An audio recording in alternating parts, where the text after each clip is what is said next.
Boa tarde novamente. Nós vamos então começar e nesta primeira parte estou a fazer esta introdução em português, mas já vão perceber porquê. Nesta primeira parte nós vamos falar ambos, o Yuri Stoyanov e eu, vamos falar ambos, e para que nos entendamos e para que haja uma certa coordenação também na nossa intervenção, eu vou tentar exprimir-me em inglês, em língua inglesa, para as coisas correrem de outra maneira. Depois, as nossas comunicações, a dele será feita em inglês e a minha será feita em português. Só nesta parte é que vamos, digamos, adotar este método. So, this is Yuri Stoyanov, and it's a friend and that I knew last June. Yeah. We knew each other last June when he came to Portugal within a group of English and American people interested in the study of spirituality, when we got acquainted, we immediately felt that we have some interest in common, and the interest in common brought him here now, because for sure there was some interest in common. Our presentation will be about a book. We could even say about several books by Hamilton White, the guy that whose name is there.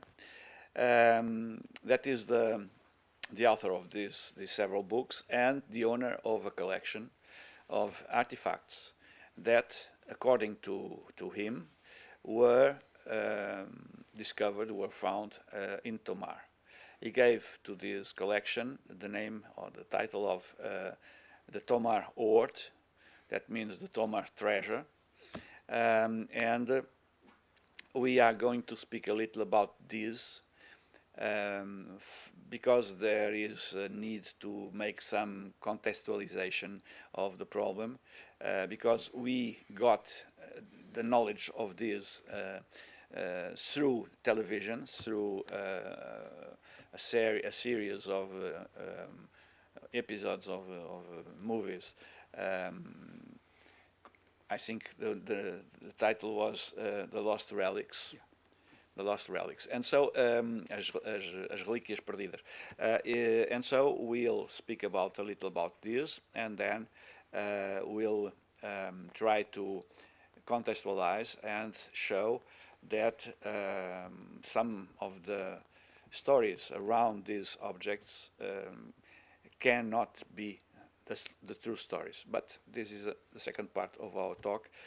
First part will be on behalf of Yuri will do the first part, and then we'll try to figure what to do after that, and then we'll be available for questions and doubts that you could have about this. What we could answer, we'll do. Hamilton White was invited to be here. He was not,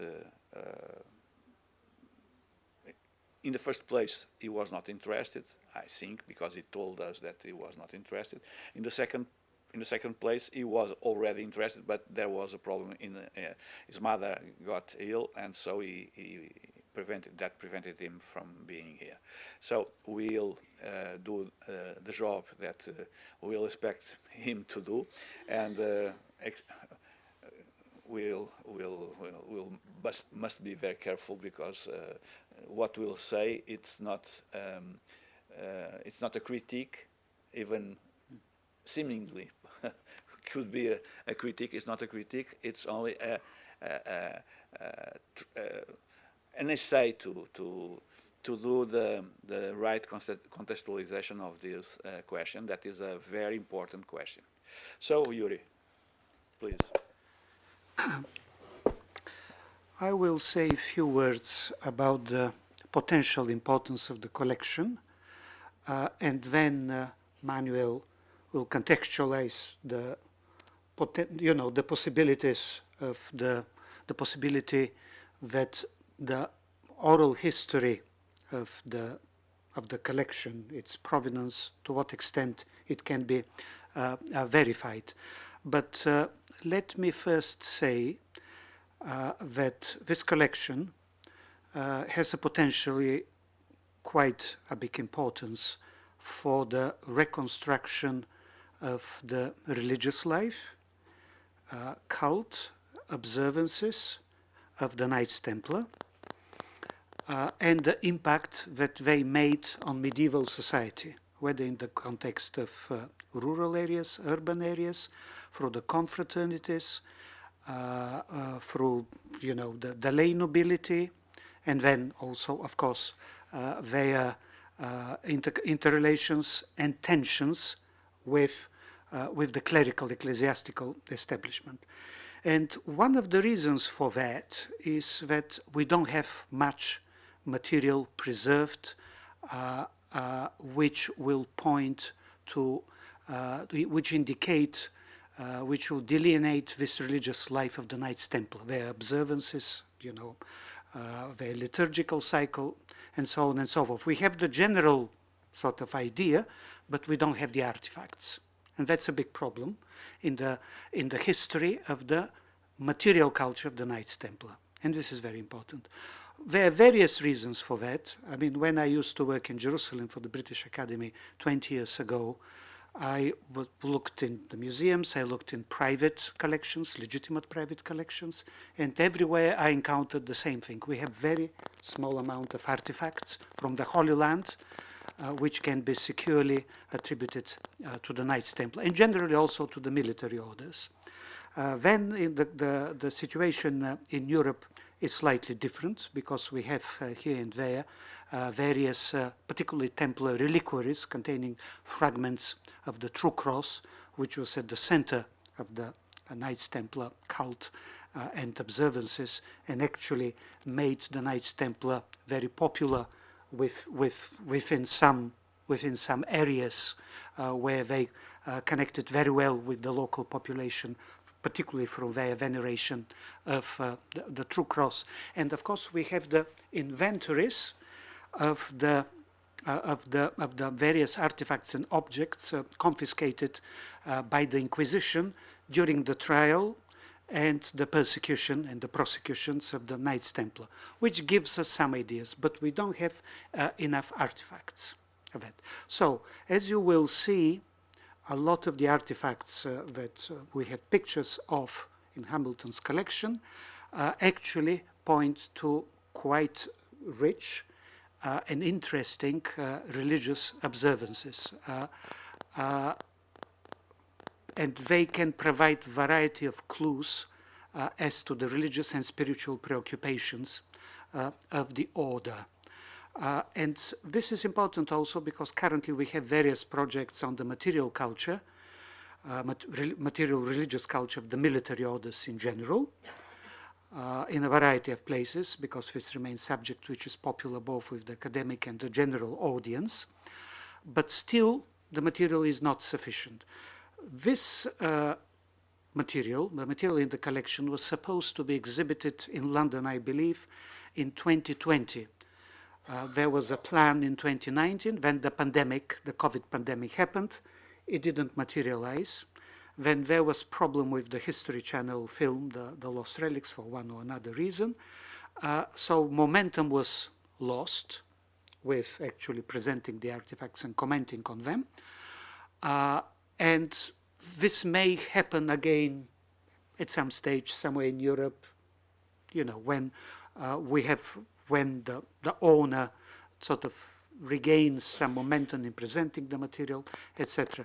I can add at this stage that Hamilton White has also commissioned provenance and expertise reports on some of the artifacts, which can be also expensive. So his interest in the material is quite sincere, and I should say, also professional.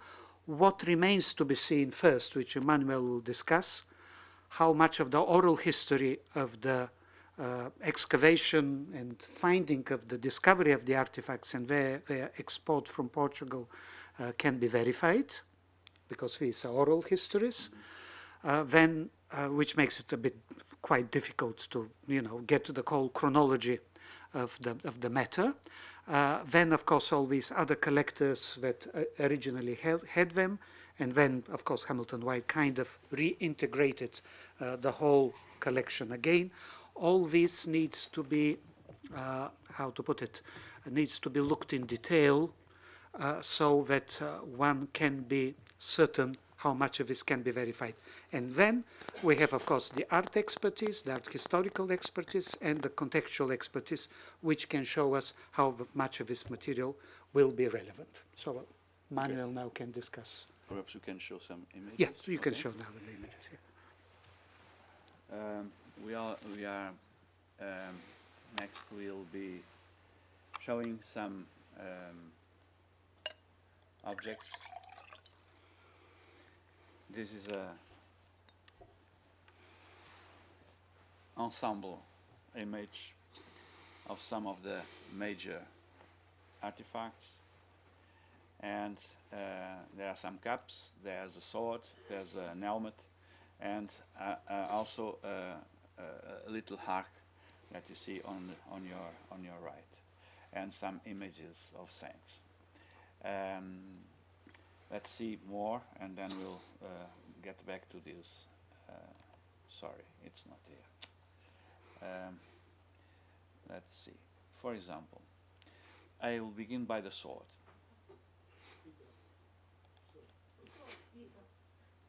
Ok, obrigado, desculpe. I'll begin by the sword.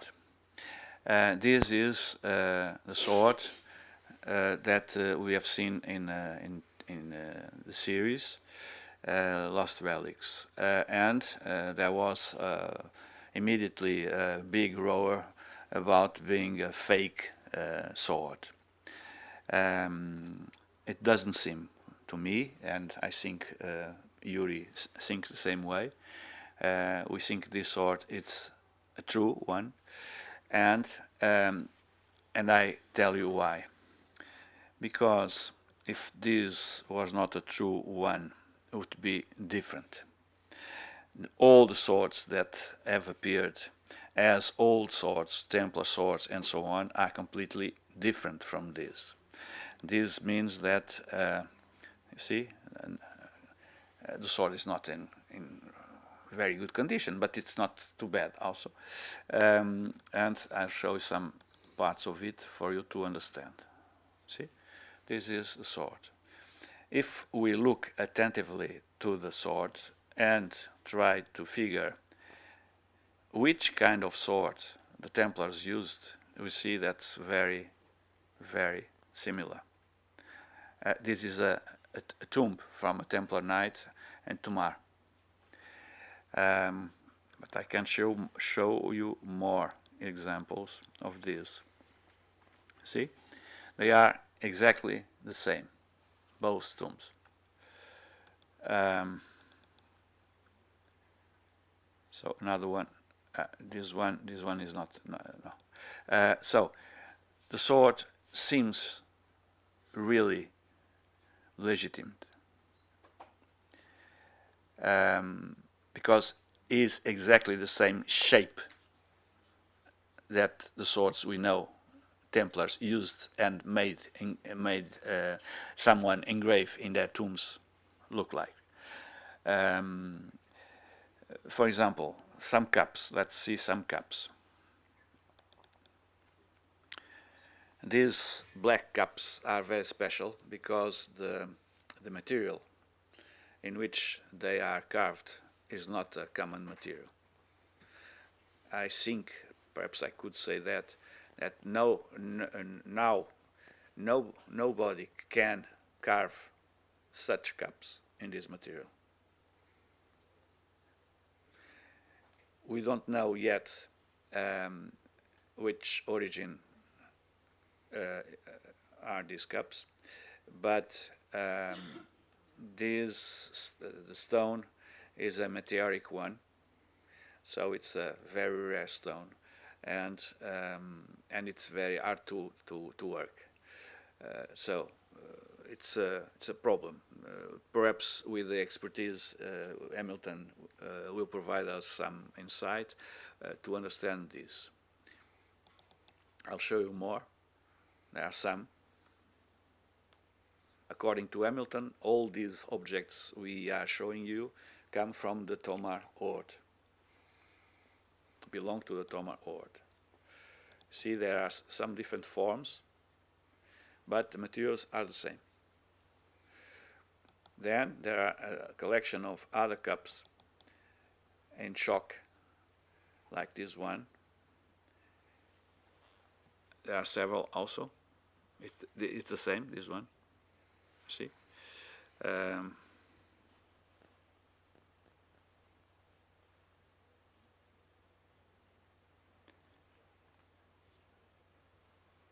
This we could say that they are more common. They are common than the other, because this material we have in lots of places. We exist in lots of places, so we could get it from lots of places. You know that minerals and metals have also a DNA. So if we can figure which is the DNA of the artifact, we can sometimes, almost certainly, and nowadays almost every time, to discover from which part of the world this or that material came. So if it's silver, for example, we can say from which mine silver came, that silver came. If it's iron, same, and so on. So we can find the provenance, exact provenance of a major part of these materials, because today all this is charted, so it's easy to understand. But I'll show two more objects or three more objects before speaking about the other question that is very important. This is a little ark that Hamilton says that belonged to Henry the Navigator. Doesn't matter if it's true or not. It's a rich, an artifact, a very important artifact. And then there are other objects that he shows in his books, like those rocks that do not belong to the Ord, to the Tomar Ord, but came, according to him, from Tomar. One last piece that, according to him, came from Tomar is this one. This is a box with a lid, as you see. It looks like charola, Tomar charola, some resemblance, but it's completely out of the box object, artifact. And there are some other objects that are connected with this Ord, like for example, this helmet. This helmet has something that we may mention. You see that cross on the frontal of the helmet. That cross was put there not by the Templars, but by the Nazis. This helmet has been on Himmler's castle, the castle that belonged to the SS. So this means that the Nazis had this object before 1940. Okay? And this is very important, as you will see.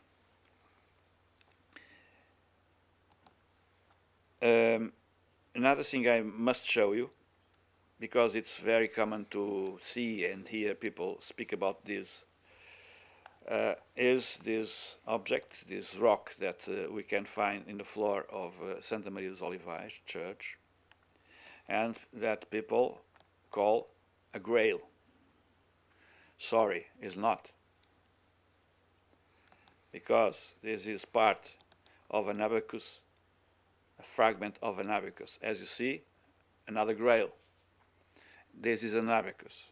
Every abacus has this part, a rounded part, as this one. So forget the grail at Santa Maria do Olival, because it's a part of a fragment of an abacus that was put on the floor in that position, nothing more.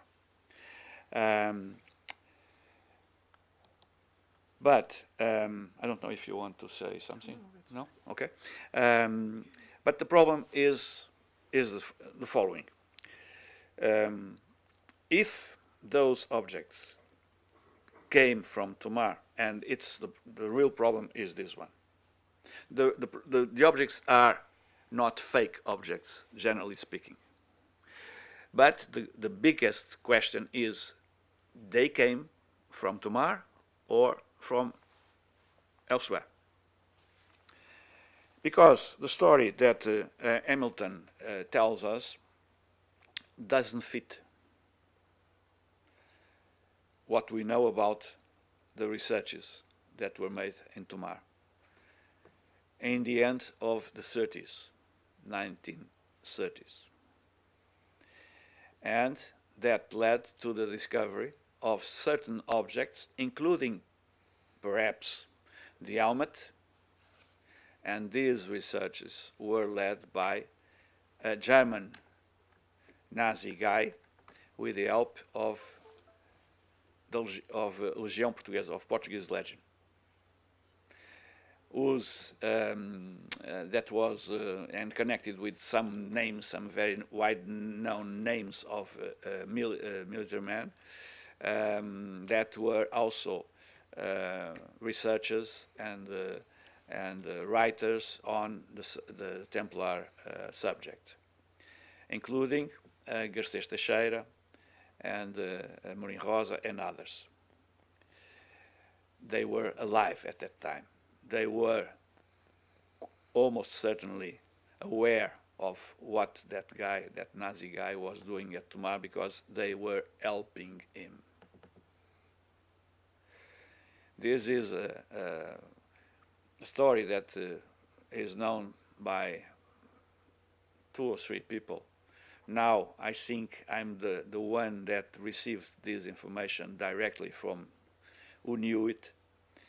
Nobody else have the chance to receive this information as I received it.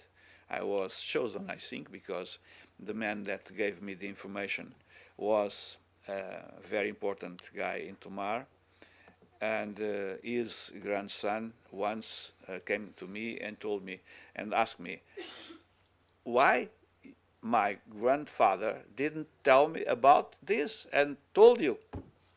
And I answered him, I don't know. Your grandfather is dead now, but I don't know, but he showed me to tell me the story. And so the real problem is this one. Is this from Tomar or is this from elsewhere? Because as you see by the helmet, the helmet was found before 1940. So the story goes that all these objects were found in the 60s, or in the 60s there were no findings in Tomar. So the story that Hamilton tells us is the story perhaps that someone sold him, and he tells the story as he bought it. But it's not, it doesn't fit anywhere. It's why this is a problem, and perhaps because it's a big problem, because according to what we know now about some of these artifacts, they are not fake artifacts. They are not replicas. Okay? And so this is the first conclusion. If they came from Tomar or not is the problem. It's the only question we have now. According to Hamilton, they came from Tomar, but the story doesn't fit. End of period. we have nothing more to say about this, because it's what we can say in this moment. If you have questions, perhaps it would be better to answer to questions to clarify some of these problems, because this is it's my goal, and I think Yuri is with me in this. I think he is also aware of the importance of the collection, and he is trying, next to Hamilton, because he knows Hamilton personally, try to give Hamilton some advice how to contextualize this collection, to publish a book about this collection in right way and not with full of mistakes or errors, historic errors, as because Hamilton didn't know nothing about Portuguese history or Tomar history. He was informed by someone in Portugal or in Tomar that gave him fake information or false information, and so it is why he used lots of these informations and in his books, and it's not easy now that he wrote, I think, 4 books on the subject, to redo everything, because he must say, I was wrong. Let's see what happens. Have you any questions? Where did he buy? The micro, please.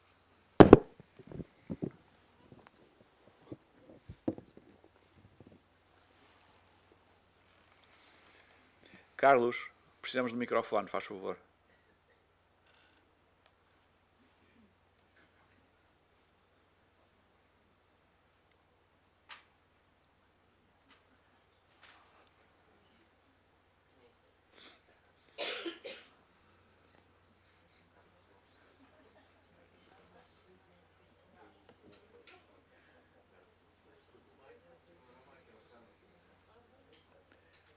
Carlos, há aqui uma senhora que precisa do microfone, faz favor, aqui na plateia. Obrigado. Obrigado, Sr. Presidente. Eu jogava que o Carlos estava lá no fundo, não estava.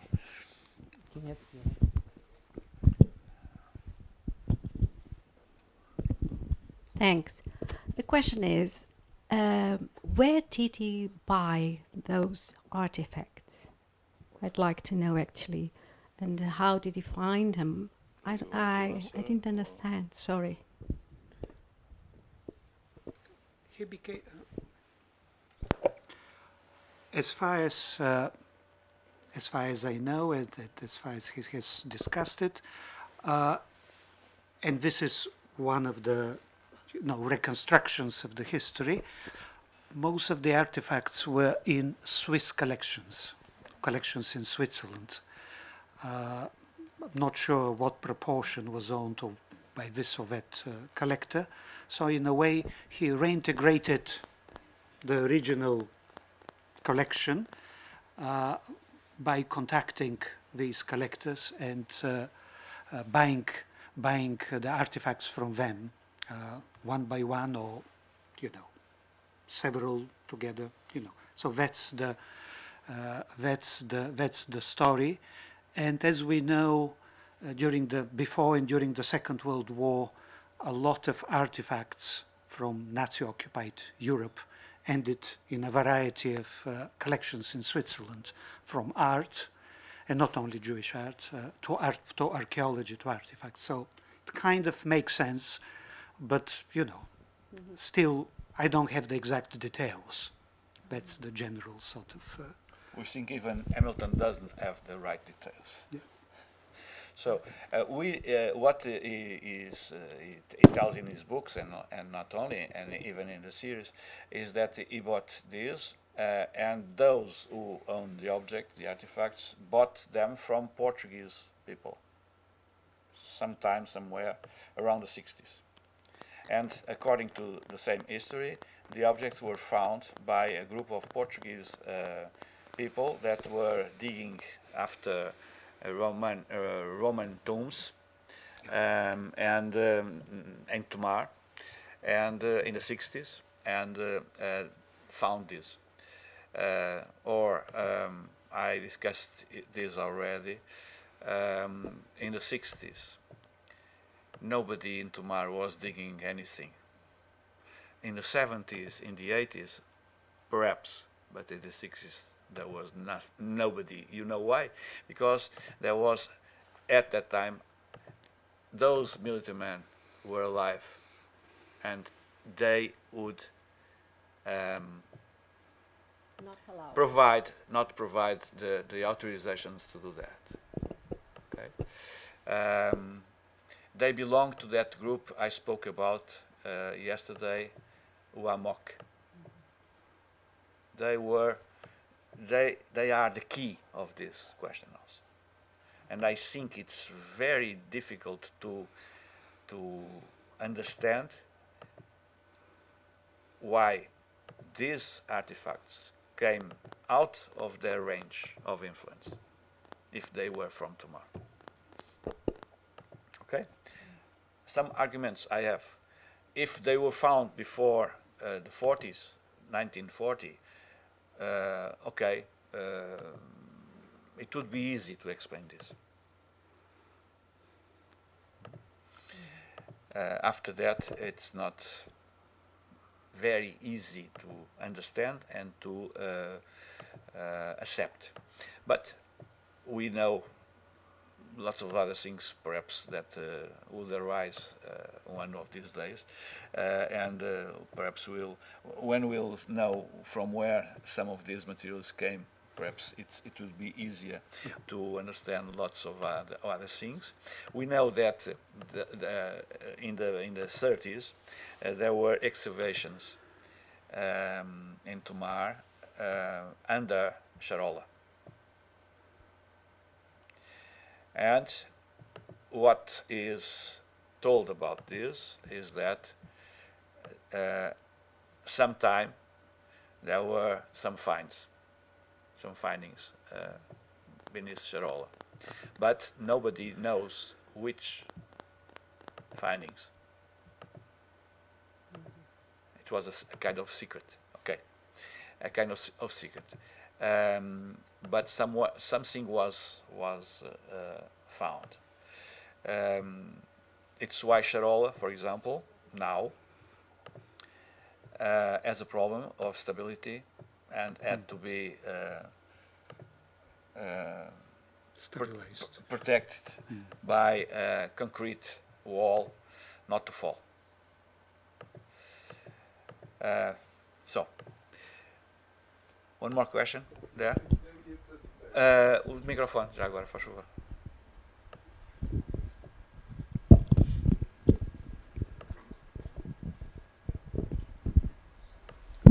Olá, boa tarde. Maybe a detail. What is it known about the Roman settlements in Tomar before the Templars? Was Tomar an important Roman settlement? Yes. Were there villas and things Yes. like Conimbriga, things like that? More than that. The left margin of the Nabão River was an old Roman town, where Santa Maria do Olival is. All that area was a Roman town, with even a huge forum that was found there. Is under the fireman house at Tomar. A fireman house was built on part of the forum. Okay, and there were other places where Roman objects were found around Tomar, but at Tomar, the big place for Roman presence was the left margin, exactly on that part where Santa Maria do Olival is, and goes on through more 2 kilometers to south. Yes, but this was not found in a Roman context, certainly. we are told is that those diggers were interested in Roman findings, but this can be a false idea to prevent but there were nobody digging in the 60s, I can assure you, because the people that dug into Mar was from the 70s and from the 80s. In the 60s, those military men were active, from Legião Portuguesa were active. O AMOC was active. So they knew everything. They could control everything and so on. Any other question? If not, Yuri will present his communication, and then we'll follow the program as it is published. Muito obrigado, então. Thank you very much, and we'll follow with you. You Yeah, must. I'll just bring Okay, it. okay.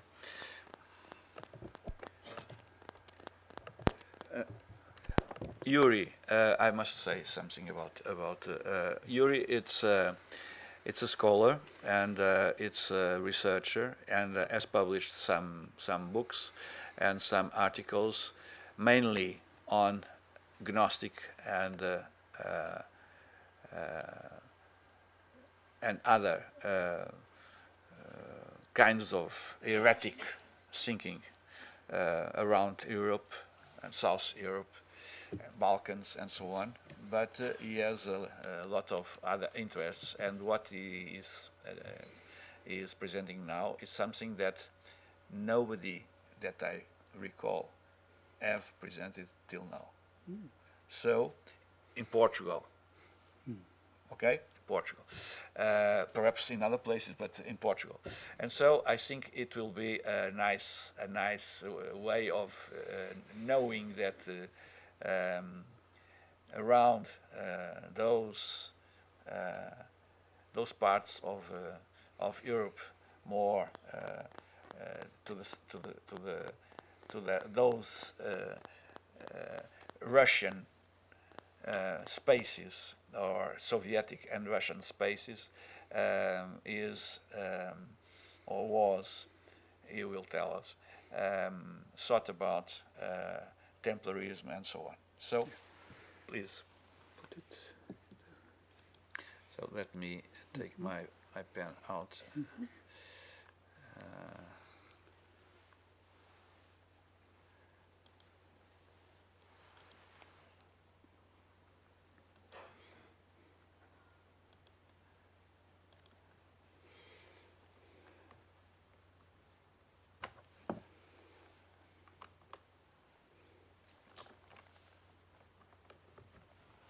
So, I'll sit here. yeah.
I would like to begin by thanking the organizers of this conference and the municipality for inviting me to contribute to this conference. I was very pleasantly impressed and surprised by the Center for the research on and interpretation of Templarism. which is an excellent center both for conferences, for forums, for events, for discussions, but also for research. And it's interactive, it's very modern, a lot of things are online, so that, you know, I was really impressed.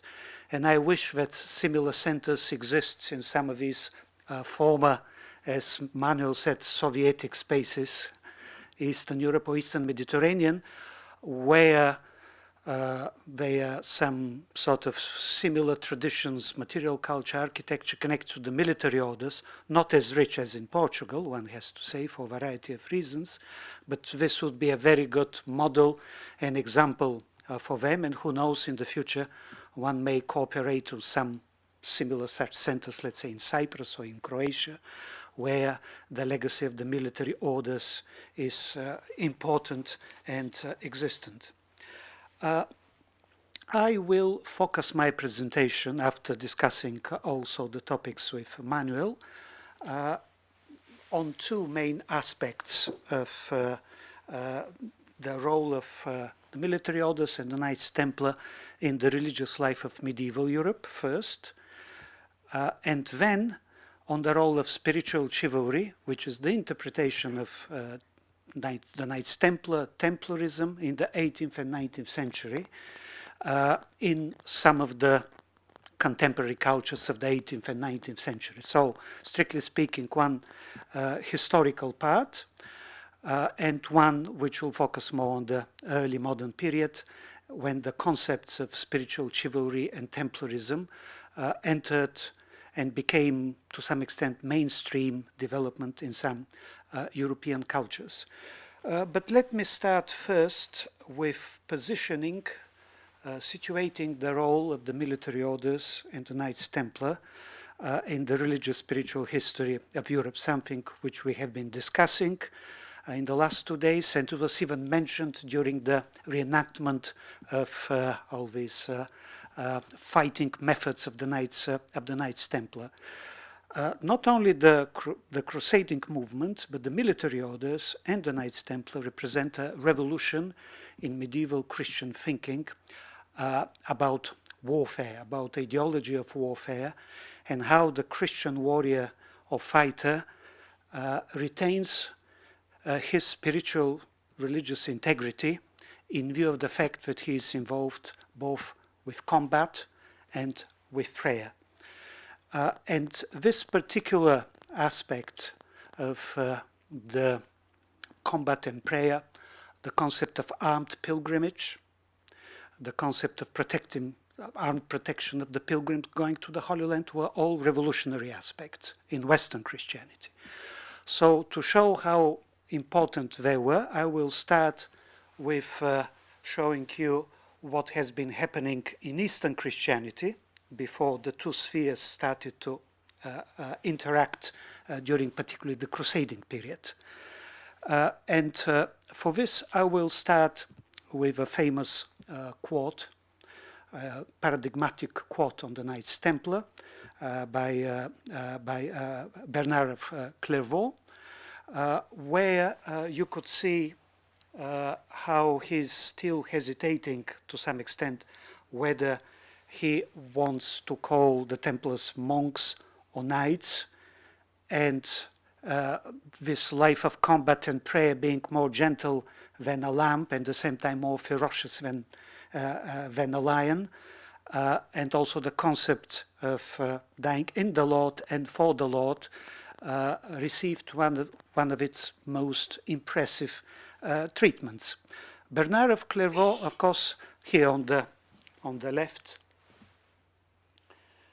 was ally of Pope Innocent II, who also played a very important role in the history of Christian warfare first, and also in the history of the Knights Templar. Bernard of Clairvaux was ally of Innocent II, and Innocent II, in one of his bulls in 1139, also described the the Templars as defenders of the church and assailants of the enemies of Christ, but importantly, he also mandated when the military and religious order of the Knights Templar would only have to answer to the Pope in the future, which of course was one of the great questions during the trial of the Templars, all these legal discussions of the to some extent contrasting agendas of the papacy and French royalty during the trial of the Templars. Interesting to also, Pope Innocent II outlawed the deployment of some weapons to be used against fellow Christians. So he was to some extent ahead of his time also in this more humanitarian understanding of warfare. This, of course, happened after the conquest of Jerusalem by the First Crusade and the establishment of the military orders. But what was happening in Eastern Christendom at that stage? In the 7th century, Byzantium, the Eastern Roman Byzantine Empire, lost its Middle Eastern possession, including, crucially, the Holy Land and Jerusalem. And from the mid-9th century onwards, it started a counteroffensive, which was aiming at least to reconquer part of the sort of North Mesopotamia and possibly move also towards the Holy Land and Jerusalem as a kind of a precursor of the crusading movement. And this is one of the crucial battles which started the Byzantine counteroffensive in 1863, when an Arab army was defeated in eastern Anatolia, and 50 years before the start, around 50 years before the start of the First Crusade, Byzantium was well positioned, possibly, to start reconquest also of the Holy Land. But what was happening at that stage in the ideology of warfare in Eastern Christianity? We have several emperors who developed ideas and notions of Christian ideology of warfare, also moving towards the notions that become very popular during the Crusades, which are military martyrdom and heavenly rewards for fighting for the faith. And I'll just quickly move through these emperors because there were also important emperors in the Western tradition, particularly the first Heraclius, who you see here, who was battling with the Zoroastrian Persians for the recovery of Holy Land in Jerusalem, which was taken by them in 614. The Persian monarchy also abducted the true cross to its capital in Mesopotamia. So to some extent, the wars of Heraclius in the 620s also had a religious character. As you can see here, is it visible? This is the icon of a Virgin Mary, which he used in the battle, as well as fragments of the true cross. I'm mentioning fragments of the true cross because they played a big role in the crusading movement and also in the religious life of the Knights Templar in particularly. As I mentioned, the inventories constantly refer to Templar reliquaries containing fragments of the true cross, etc. The recovery of Heraclius of the true cross to Jerusalem in 640 became one of the very important days of the medieval Eastern and Western Christian calendar, and Heraclius became a model proto-crusader also in Western Christian imagination.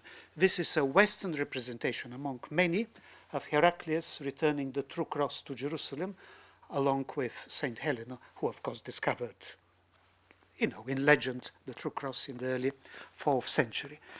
And of course, the role of the cross, the true cross, as a symbol and a vehicle of imperial victory, imperial Christian victory, which was also very important for the crusading movement, and of course for the Knights Templar, we can see in Byzantine military religious services from this particular period.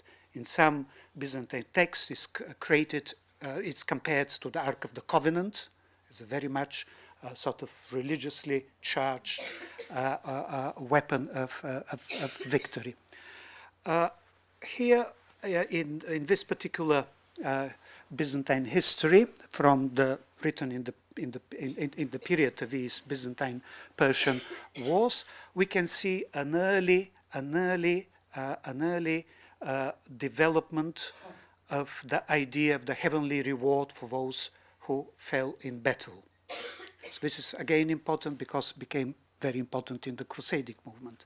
And in the Heraclius address to his soldiers during this epic warfare in the 620s, which stretched over huge theater of war from Constantinople to Mesopotamia to Egypt and the Caucasus, we can see that the danger and the sacrifice of one's life can lead to eternal life. And here again we have this particular idea.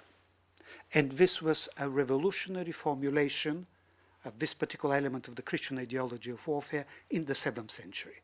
This is the beginning of this idea generally in Christianity.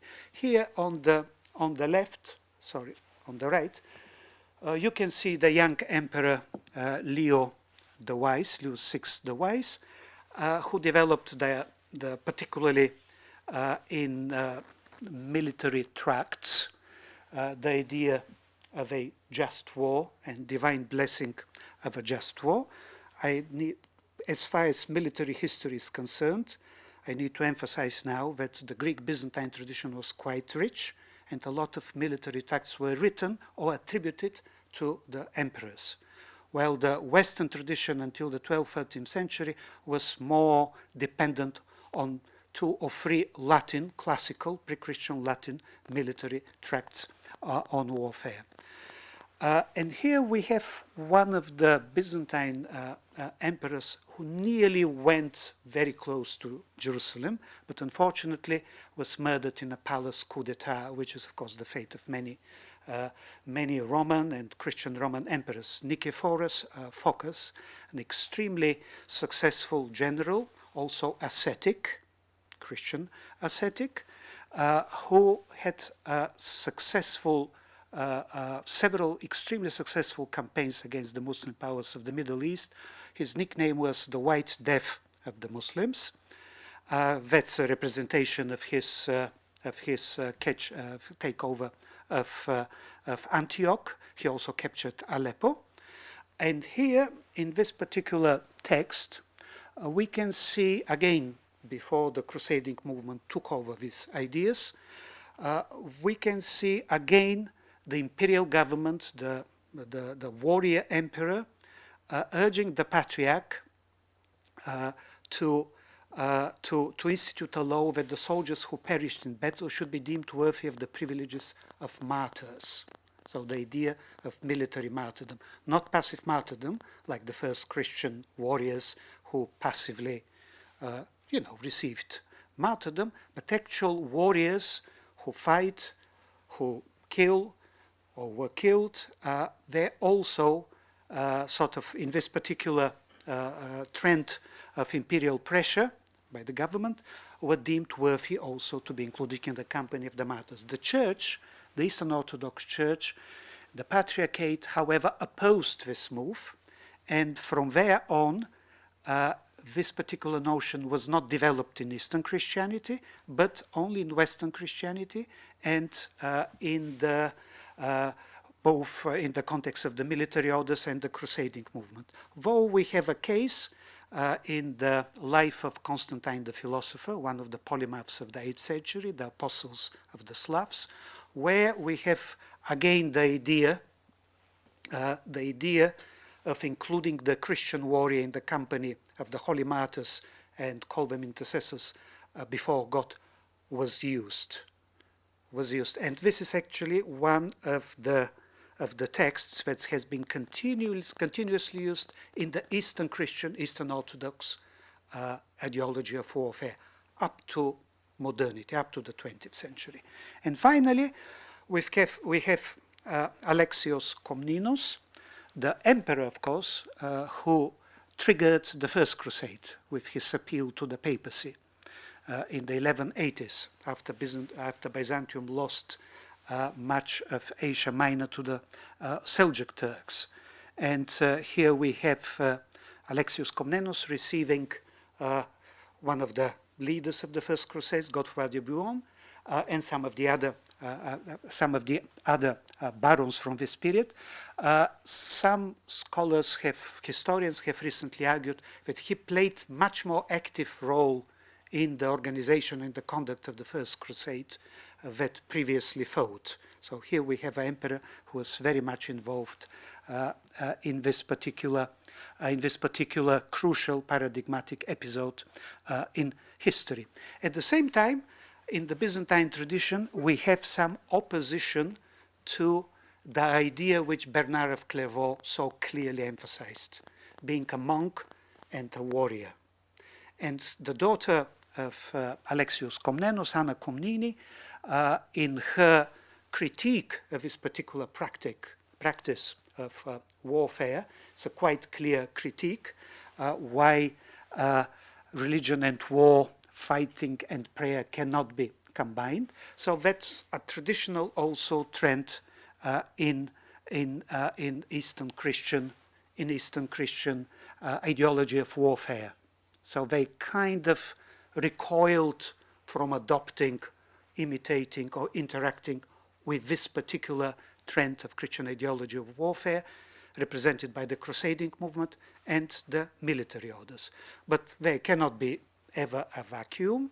So what happened, they developed, particularly those groups who are fighting on the borders with Islam, with the Islamic powers, developed a particular lay military religious spirituality, ideology of warfare, which predominantly focused on the military saints, and with numerous icons, which sort of represent a variety of military saints, from St. George on your left, St. Demetrius on the right, and that was an area in which Christian iconography and Eastern Christian ideology warfare kind of accommodated the spiritual and religious needs of the Christian warriors, whether it's aristocracy or military nobility or lay soldier. And even we have them with iconography of the Virgin, because St. George with the dragon on the left, St. Demetrius of Thessaloniki on the right. And eventually, with some of the Balkan Orthodox nobility developing their own versions of Christian ideology warfare, we have a very explicit depictions of military saints at St. Mercurius, who obviously, this is 14th century, so it's the battle against the expanding Ottoman counter-crusade, conquest of the Balkans. We can see that the military message becomes kind of central, and in this particular Serbian monastery, at that stage, the two Kosovo battles at the forefront of the battles between Eastern Christian monarchies, Orthodox monarchies, and their Western Catholic allies, a very, very rare representation of Christ with a sword.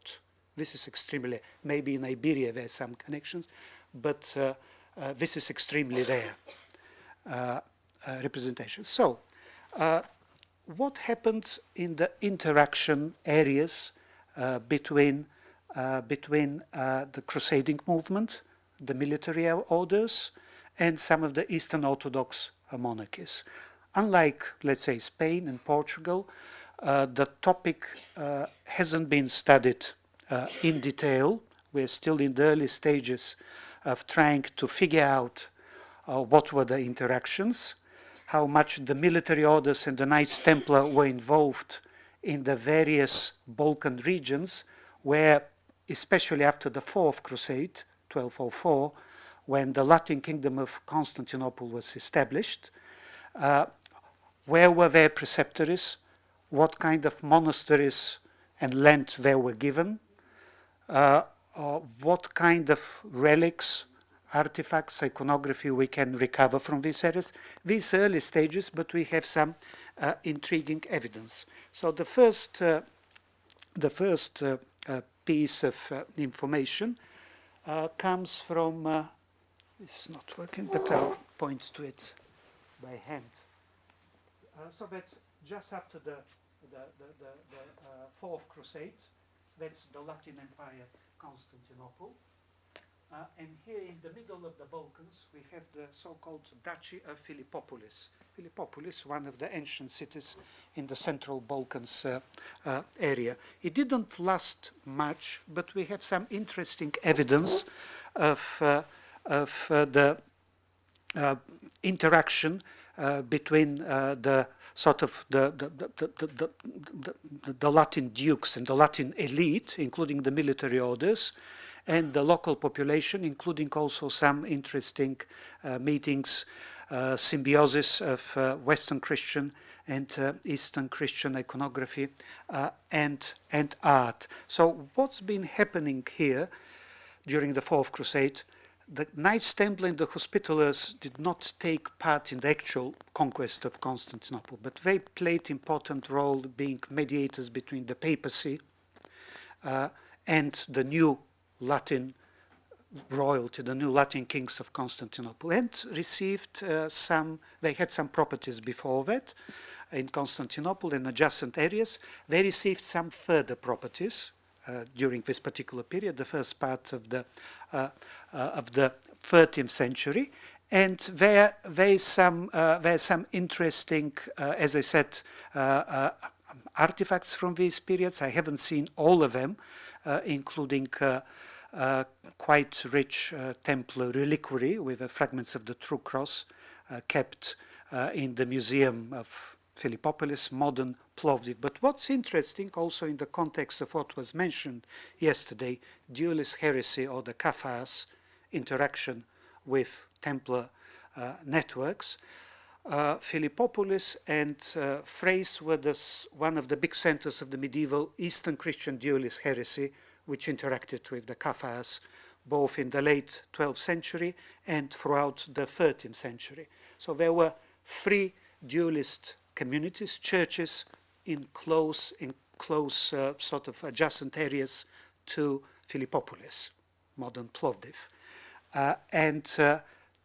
This was known as the ancient center of dualist heresy in Europe. The Princess Anna Komnene, whom I mentioned, and who critiqued the Western practice of combining religion, war, priestly and fighting functions, she referred to Philippopolis as the meeting place of all Manichaean evil. This is quotation from her book.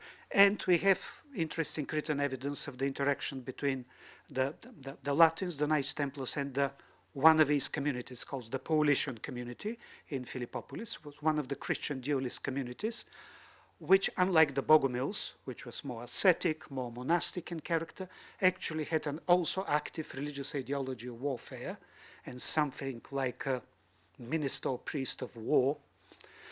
So they were well practiced in the arts of self-defense and occasionally aggression. So this was a very curious period when, as I said, we're in the early stages of recovering what might have happened then. So in this Duchy of Philippopolis, we have sort of three dynastic lines changing in this particular turbulent period. Here's one of the artifacts which has been recovered from the area, which points to such Latin Western presence. Needs to be looked at in some detail along with some of the other artifacts. Of course, the Knights Templar were able to establish preceptories, particularly in areas under nominal Catholic jurisdiction.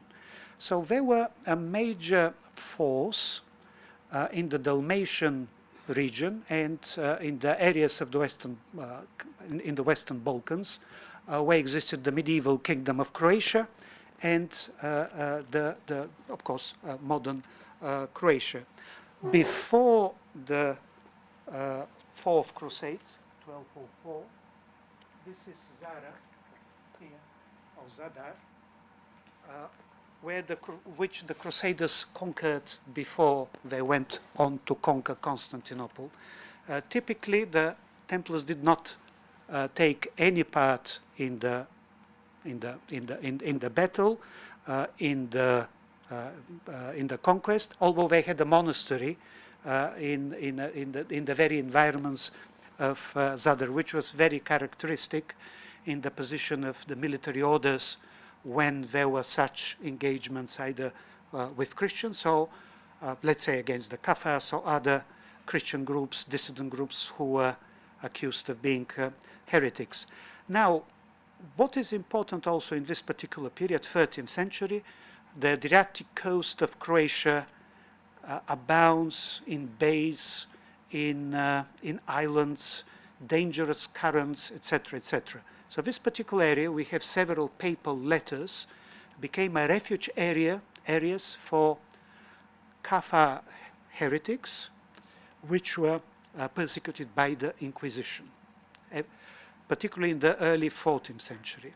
But even before that, we have several papal letters indicating that multitudes of Kafirs are moving to the Western Balkans. And a lot of them did not move via land, but moved via the sea, as the local, the local people who were very expert in the seafaring and navigation knew all these dangerous currents, which otherwise could have, caused all kind of shipwrecks in the area, etc.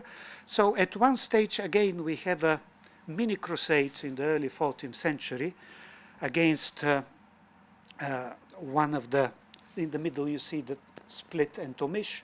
Omish was one of the bays which was the refuge area for Western heretics, which then moved to the Central Balkans, particularly in medieval Kingdom of Medieval Bosnia, which at that stage was quite pluralist and tolerant kind of convivencia in the Western Balkans. So it was kind of a clearinghouse. And at that stage, we have now substantial evidence that a lot of the so-called heretical network in the Western Central Balkans was becoming Latin in core. Its core was becoming Latin.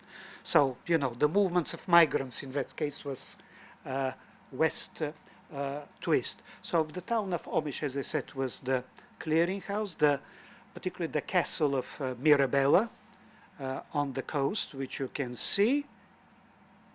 And again, this was happening within the vicinity, particularly before the suppression of the Templars, in the vicinity and within the general geographical areas where the Knights Templar had quite a solid presence, as you can see from this map. All their properties, fortresses, and complexes being indicated on the map.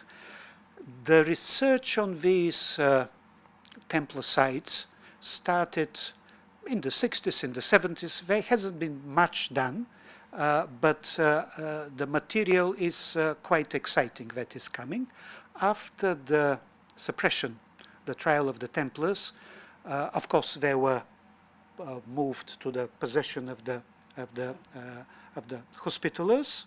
This is one of the sites in this is Vrana, the castle of Vrana in Croatia, one of the many Templar sites which could invite interesting projects for careful, cautious archaeological excavation and renovations, and can become also a good interpretation center for the history of the Knights Templar in the Eastern Mediterranean.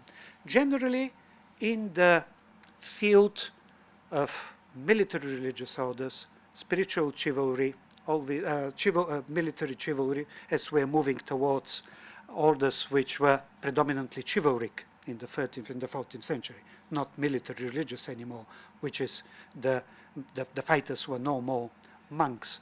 So it is an interesting watershed, the trial of the Templars, the suppression of the Templars, the moving of their preceptories, sites, etc., to the possession of the Hospitallers, because it also affected the spiritual ideal which Bernard of Clairvaux formulated so well in my first slide. There was a crisis with the activity of the military religious orders, as we know just before the trial of the Templars, whether they'll merge with the Hospitallers, whether a new crusade will be conducted, preached, and then conducted. This was a very heavy wound inflicted on the spiritual ideal of the Knights Templar, of the military religious orders. So they survived, of course, in the case of the Hospitallers, the Order of St. Lazarus, the Teutonic Knights, etc. But this was a near fatal wound that was inflicted by the kind of one of the most successful black propaganda campaigns of the Middle Ages which was discussed yesterday. And in the 14th and in the 15th century, this area of the Balkans also became an area kind of laboratory for new ideas of waging war against the expanding Islamic enemy. In this particular case, as both the traditional orders, like the Hospitallers, who inherited all these Templar preceptories and possessions, and new military orders, chivalric orders, moved as the front line with Ottoman Islam was shifting throughout the Balkans for 2 centuries. In this particular area, where not only the Hospitallers, but new orders were active, like the orders of the Anjou dynasty, the Order of the Crescent, the Order of the Fleur-de-Lis, the Sigismund of Luxembourg Order of the Dragon Overthrown, quite a curious order with very interesting chapels on the Dalmatian coast. Also, kind of a new kind of Christian ideology warfare emerged in this particular area. I'm just referring general to it, and it is reflected in a huge number of monumental tombstones, which often depict chivalric ideas and notions connected with some symbolic ideas and motifs which haven't been yet decoded. And there are around 50,000 of them in this particular area of the Western Central Balkans. I will point only to one of the motifs because I'm told it exists also in Iberia. I'm told in the Crown of Aragon. And that is 2 horsemen or 2 knights facing each other and a figure, which is not particularly clean here, a female figure balancing in symmetry the two horsemen, the two horsemen, the two. Here again we have it. I'm not sure whether it's visible. Probably it is.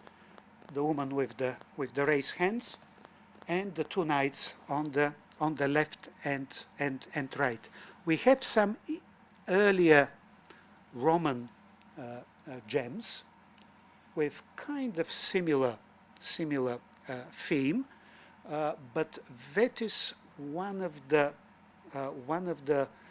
the most interesting examples of sort of chivalric ideas. In this case, also involving this female figure balancing, as I said, the post horseman. I'm told by a Spanish art historian that a similar representation exists in Iberia, but I couldn't find it. So at some stage, one needs to follow it up. So this particular period in the Eastern Mediterranean, in the Balkans, following the suppression of the Knights Templar and the movement of their possessions to the Hospitallers, coincided with the crisis of the spiritual ideal, which was formulated by Bernard of Clairvaux, and then with this massified by the expanding Ottoman armies, and as I said, the formulation of new military orders, chivalric orders, and kind of new ideologies, new iconographic representation, some of that potentially esoteric, we're not sure, which we're just starting to explore, as there are around 50,000 tombstones spread all over this area. So I move now to the second part of my talk, and that is 18th, 19th century. What was happening in parts of the Russian Empire in particular, when some of the narratives, historical, symbolic, genealogical, of the role of the military orders and Knights Templars were again reintroduced in the mainstream of European cultures in a very turbulent period of European history. Tectonic shifts, particularly in the late 19th century, the French Revolution, Napoleonic Wars, and the Holy League, and the reestablishment of the monarchic thrones from the 1820s onwards. To make matters not too complex, I will start briefly with Sweden, as Swedish Empire at that stage was in very close cultural links, though also in periodic conflicts with the Russian Empire since the time of Peter the Great. But what was interesting in the case of Swedish culture is that I'm moving now towards Masonic Templarism, that is the introduction of Templaric narratives, symbolism, genealogies in some of the higher degrees, from particularly the 1730s onwards, whether Scottish or Templar, in some of the so-called higher degrees rites in Europe. And without getting in detail about the rite of strict observance, etc., I will point that in the Swedish case of 11 degrees, which is underpinned by Templarism, a bit different from the rite of the strict observance, but very forcefully formulated in the ritual sequence. The order was firmly integrated into the Swedish system, first of royalty, also the state-church relations, and also was one of the orders at that stage which kept strictly Christian character, actually Protestant Christian character. So to move through this particular area quickly, Gustav III, who was one of the sort of great kings of the 18th century Europe, a great patron of theater, music, etc., became also, of course, Grand Master of the Swedish Rite, or the Vicar of Solomon, as they were called. Of course, he was tragically and dramatically killed during a performance of opera, but his brother, Karl XIII, continued.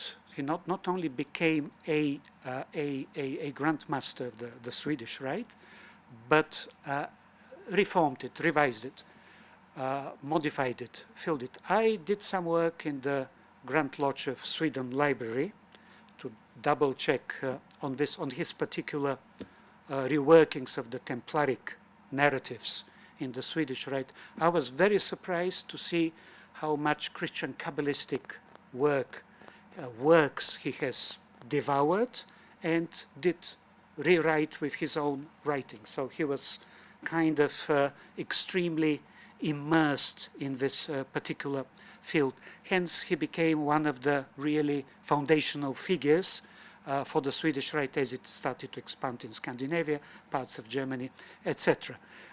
And with the establishment of the dynasty, which derives from the Napoleonic army, Oscar II, this is late 19th century, is one of the monarchs who was also heavily involved, not only heavily involved in the Swedish Rite. I mean, Swedish kings until recently were hereditary Grand Masters of the Swedish Rite, but had a great interest in esotericism.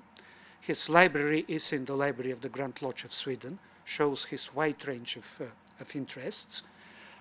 And of course, he was another patron of the arts and science in Sweden, which led to some extent also to the Nobel Prizes of today. So in this particular case, to summarize, we have a very successful immersion, inflow of spiritual chivalry and the Templaric narrative in the mainstream of northern Protestant culture, both in the state, the monarchy, and the church, which kind of contributed a lot to the very progressive development of Swedish culture and science in the 19th century, due to this benign role of a succession of monarchs. So this is on Sweden quickly. Moving to Russia. From the time of Peter the Great onwards, the Russian court welcomed, entertained, employed numerous representatives of military nobility, science, engineers, talented people from Western Europe. I mean, unlike now, Russian Empire was completely opened to Western Europe at that stage. So from the late 17th century onwards, there started to exist several esoterically oriented groups in the Russian imperial court of Peter the Great. Particularly important among these groups were representatives of the Bruce family. It's the Scottish Bruce family, related to, of course, Robert the Bruce, who plays such a role both in history and then also in some of the post-suppression Templaric narratives, the great battle won against the English, etc., etc. This is all part of Templaric narratives of the early modern era.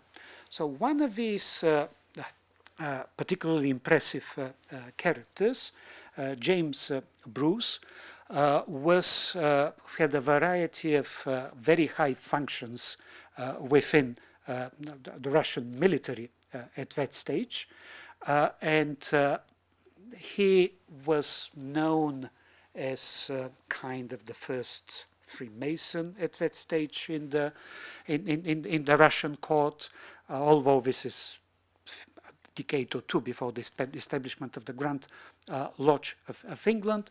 Also, as you can see from here, one of the founders of the established Rite of Order of St. Andrew in Russia. And around him were not only representatives of the Bruce family, who are, as I said, fully integrated with the Russian military nobility, high nobility, but also other, as I said, people of science, also of military science. James Bruce was particularly apt in artillery and astronomy, things like that. And their place of meetings was the so-called Sukharev Tower in Moscow, where the so-called secret Neptune Society, this is contemporary representation, with Neptune on the right, used to gather. And it did constitute quite a large number of people, usually foreigners, but not only. And as I said, subjects which were discussed at that stage varied from military science, artillery, astronomy, to esoteric subjects, which were at that stage very popular, also among the European elites, from alchemy to even magic, etc. So also this Sukharev Tower served as an observatory for astronomic observations.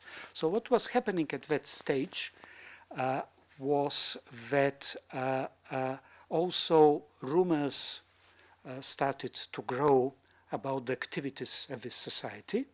And as the Bruce family continued throughout the 18th century, with a very prominent role in Russian society, Russian geopolitics, internal politics, etc., their numbers were swelled by new representatives of the Scottish Jacobite networks.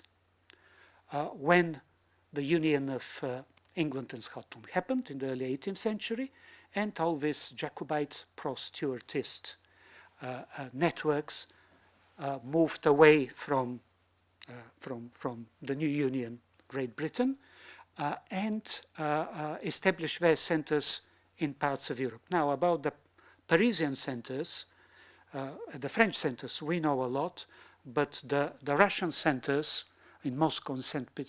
Petersburg were just beginning to discover.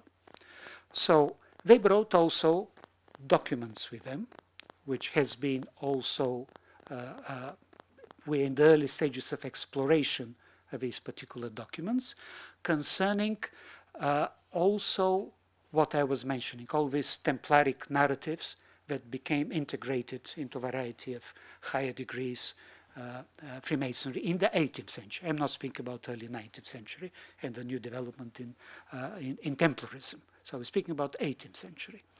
And supposedly, some of these documents, both concerning Scottish Templaric genealogies, esoteric books, etc., were eventually hidden, particularly when the Russian Empire suppressed Freemasonry in 1822, were hidden behind the bricks of inlet within the bricks of the Sukharev Tower, which you can see. So this was one of the, how to put it, esoteric mileposts in Moscow in the 18th, 19th, early 20th century. As you know, superstitious people don't need much. You know, secret societies, foreigners, Scottish military people, dynastic intrigues, etc., gathering there. So they thought that also so-called grimoires, magic instruction manuals, were also hidden there. So there's a whole aura of superstition, esotericism, etc., connected to this particular building. And from 1822 onwards, when the Russian Masonic lodges were closed down because of the revolt of the Decembrists against the central autocratic imperial power, a lot of these documents entered the so-called classified Russian archives, which are still there, were briefly accessible in the 90s and a bit later, but as far as I know, have been again reclassified. We're speaking about documents of variety of provenances. Some are, let's say, Hebrew Kabbalistic texts, other Christian Kabbalistic texts, other documents also, which some of them belong to these particular societies of the 18th century, which gathered in the Sukharev Tower, and other belong to all these new networks which were working and also kind of ritualizing these Templaric narratives which I mentioned. And the Swedish Rite became the most dominant rite in Imperial Russia in the second part of the 18th century, particularly because of its rich ritualism, the Templaric narratives, the chivalry, all these elements became extremely popular and appealing to Russian nobility, and even some Russian priests who also joined the Swedish Rite in Russia. But there was a lot of power politics, a lot of geopolitics, because at that stage, that's a satirical picture from 1791 of Catherine the Great, the Russian empress, left leg in Russia, right hand on Constantinople, and the European male monarchs making jokes about her from sort of looking up, shall I say. This is one of the funny British humor cartoons from this particular period.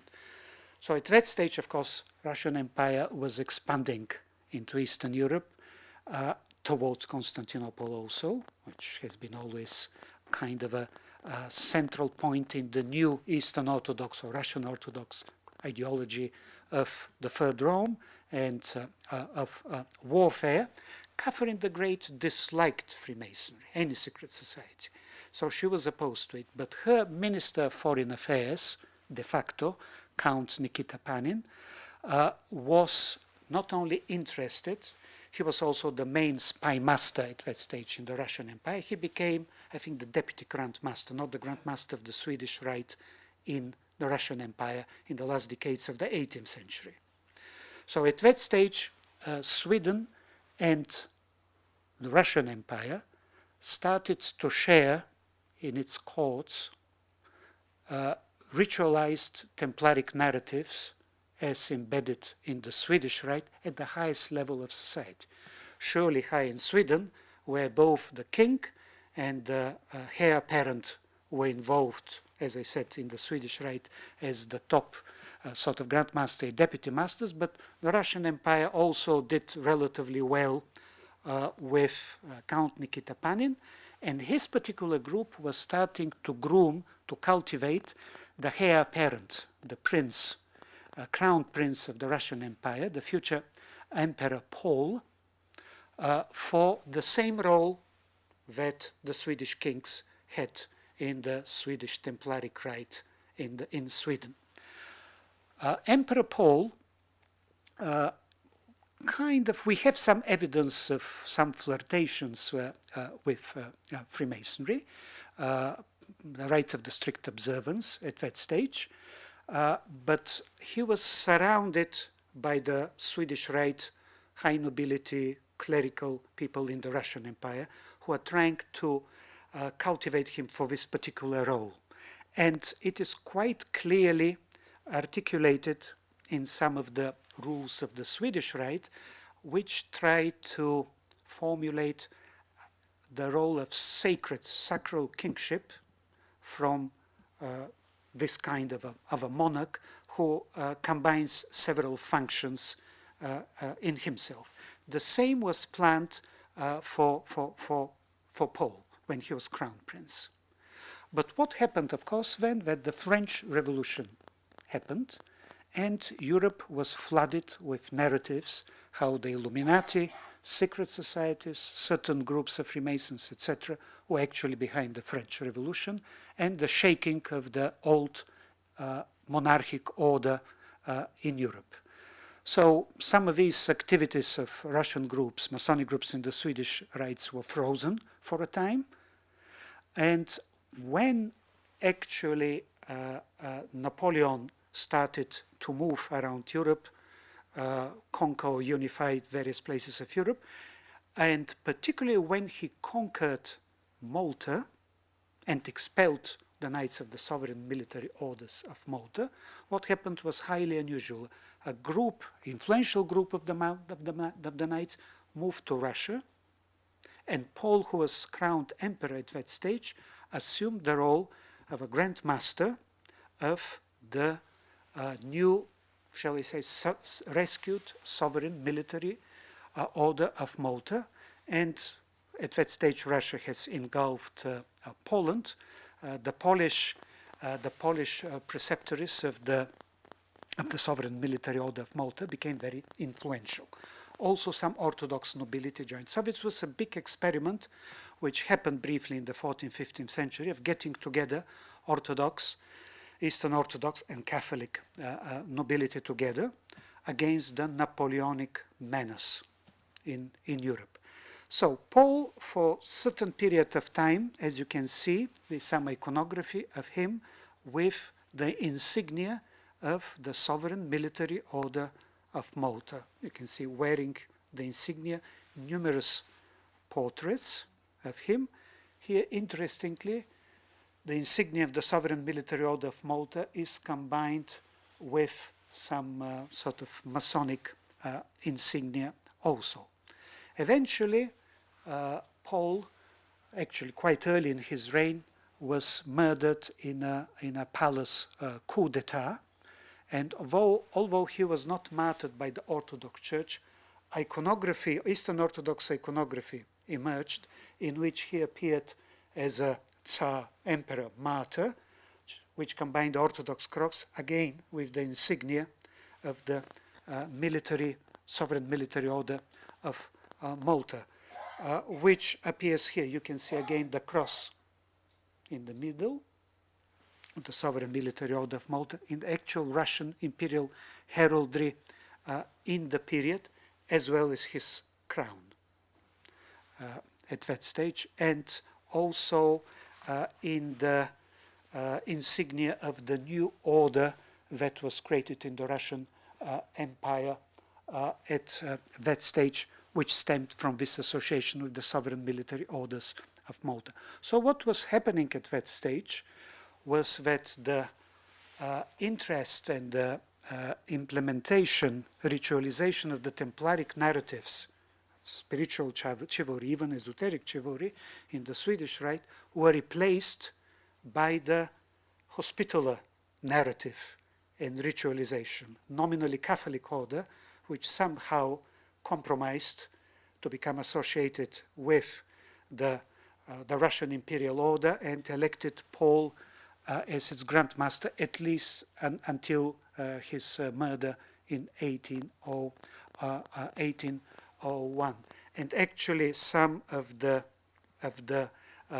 there's some so-called irregular orders of Malta, where Russian and Polish nobility, who were members of the original fusion in the Russian imperial court, still claim various aspects of the history of the sovereign military order of Malta, including some of the possessions in the island of Malta itself.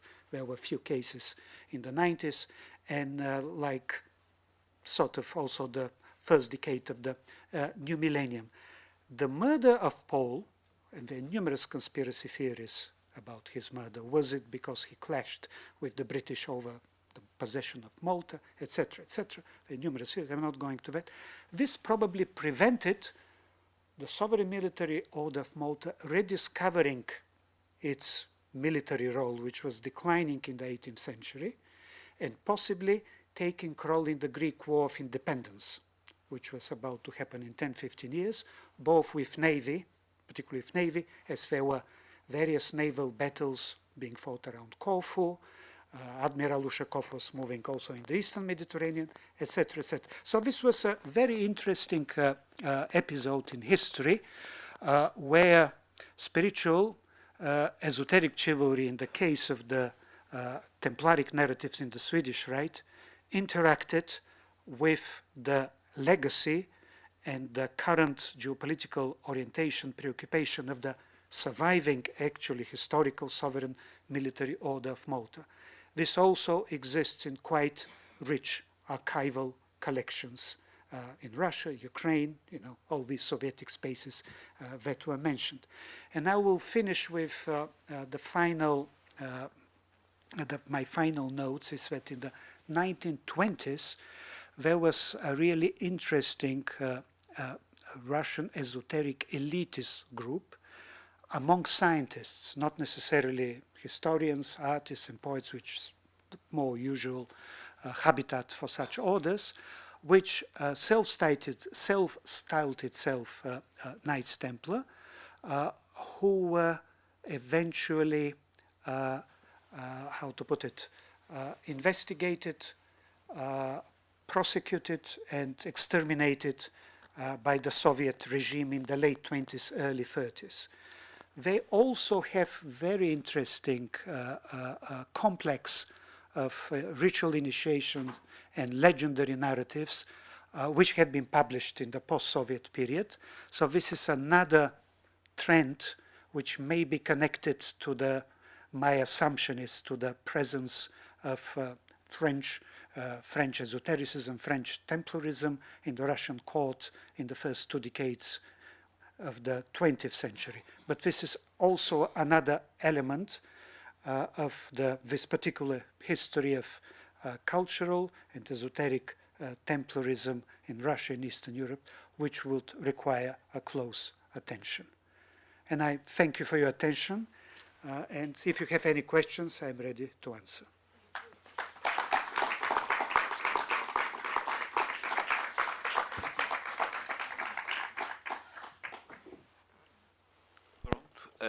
O Yuri já deixou o convite para as perguntas, portanto fazem favor de, se houver alguma, de a colocar, ou de as colocarem.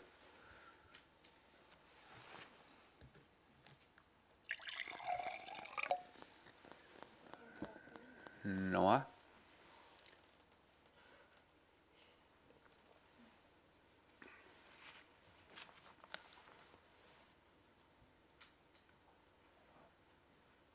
Parece que não. It seems there's no questions. Ou há uma? Okay, so I've got lots of questions actually, but one of them is, how do you know that Catherine the Great was opposed to Masonry? What, sorry? How do you know that Catherine the Great was against Masonry? Yeah. Because I've read lots of things about her, and she was supposed for it. She became opposed to Freemasonry in the last 2 decades of her reign, and she wrote a play against Freemasonry, which was called, I forget now, the Secret Society or the Unsecret Society, etc. She became suspicious of Freemasonry, as I said, in the last 2 decades when all this revolutionary turmoil was starting to happen in Europe. Before that, she tolerated it as something. Second, Cagliostro visited Moscow and St. Petersburg in this particular period, and she disliked him also heavily, and she wrote a play against him also. And actually, there are 2 Russian films which are quite interesting about the visits of Cagliostro, in Russia at that stage, where he interacted with some of these groups. So it's a more of a feature later in her reign, rather than in the first part, where she was a bit more indifferent, shall we say.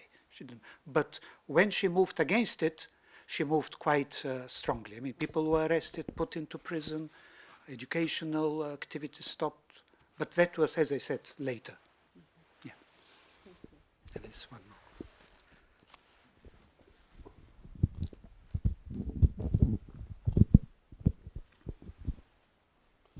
So this tradition that, as you commented, existed in Russia in the revolutionary times, during the revolution. The 18th century. Yes, of course. Yeah, So, but it existed before. So it's no wonder that they were taking all these rights and all these activities as right Russians, and so there's nothing new or particular in that.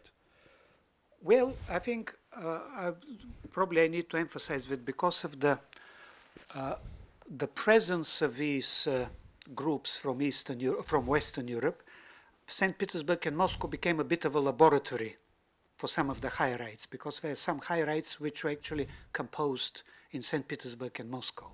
The so-called Melezino rite was composed in St. Petersburg, a version of the higher degrees rites. And at one stage, the German Masonic Rosicrucianism also established very close links with Russia when its history in Prussia wasn't that stable. And finally, there were several Russian esoteric thinkers who contributed particularly to the concept of spiritual chivalry. There is a tract by Lopukhin, I could have put it on my PowerPoint, who wrote one of these very interesting tracts of this particular period on spiritual chivalry. And there were various architectural plans of introducing Masonic principles in architecture in St. Petersburg and Moscow. Not all of them were implemented, but we have the schemes, the designs, etc. So at that stage, I would imagine, under kind of enlightened absolute monarchy of Catherine the Great, when she tolerated Freemasonry, Russia could become the field for interesting experiments of that sort, intellectual, esoteric, with all this. But in the case of the Swedish Rite, it was also power politics between Russian and Swedish monarchy and all these higher positioned, strategists, whatever, decision makers. We call them security analysts nowadays, Yeah. But these rights survived until the end of the Second World War. The Swedish Rite? Yes. After the suppression of Freemasonry, 1822, it survived, but was practiced in a very clandestine way, as far as I know. We don't have much evidence what was happening then. And when Freemasonry returned to the forefront of Russian culture and politics in the early 20th century, it was much more politicized than it was in the 18th, 19th century, when it was more intellectual, cultural, esoterically oriented. Early 19th century, it was with the Grand National Lodge of France, etc., etc. It began to play a role in mainstream Russian politics and all these, turmoils in the build-up to the Russian Revolution. Okay, thank you.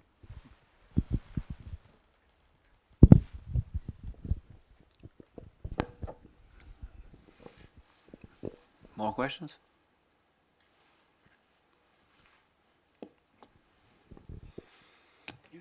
No, not no.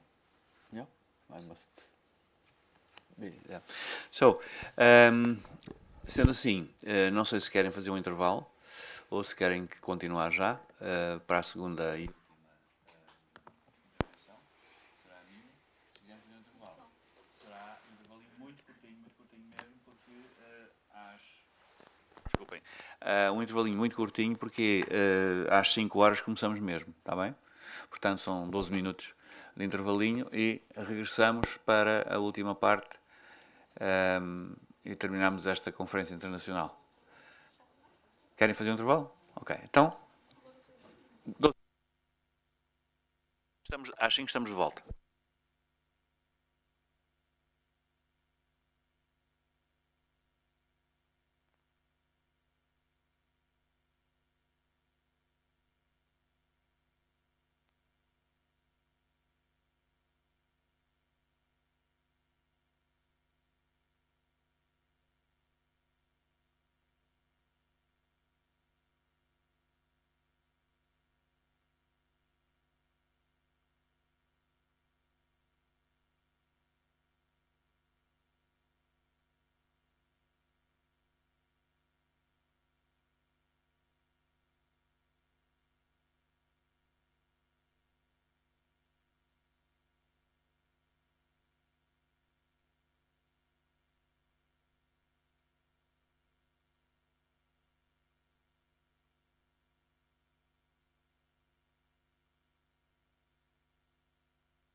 vamos então retomar os trabalhos, porque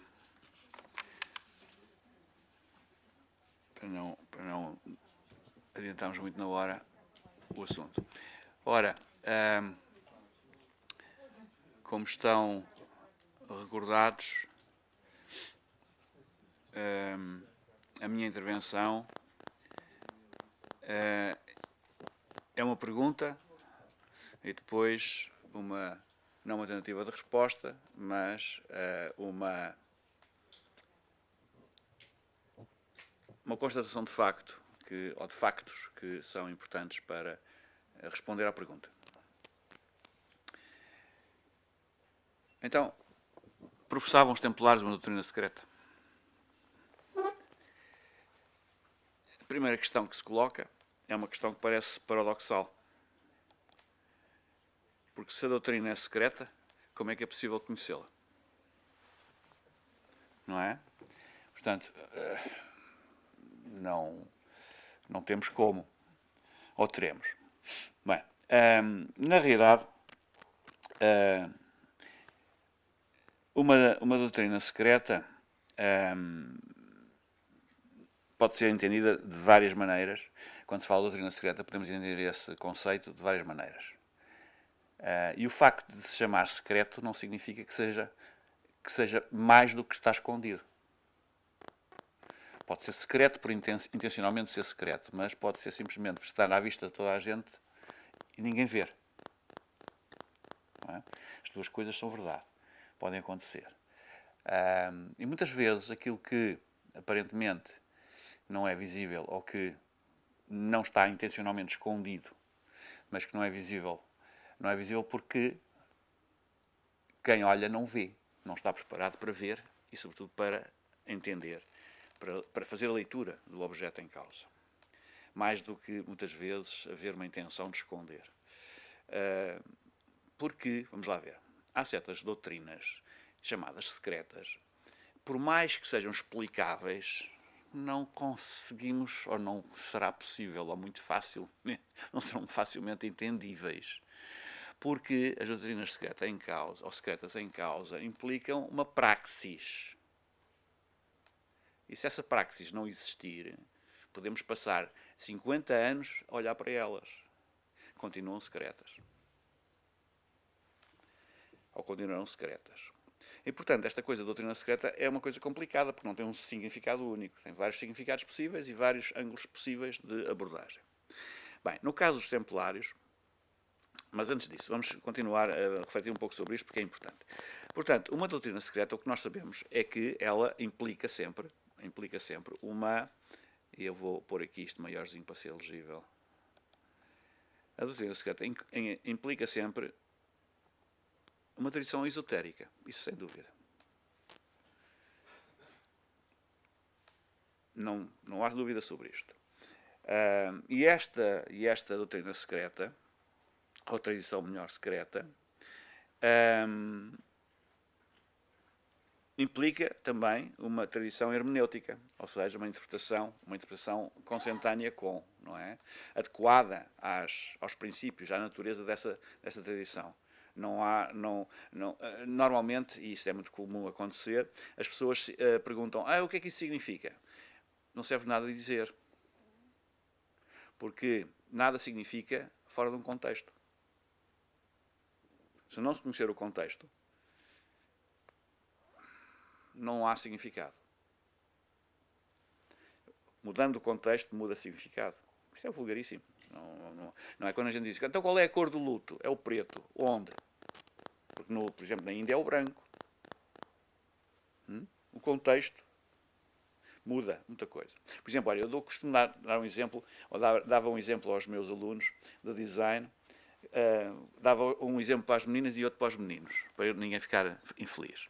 As meninas, eu falava sobre as pulseiras nos tornozelos.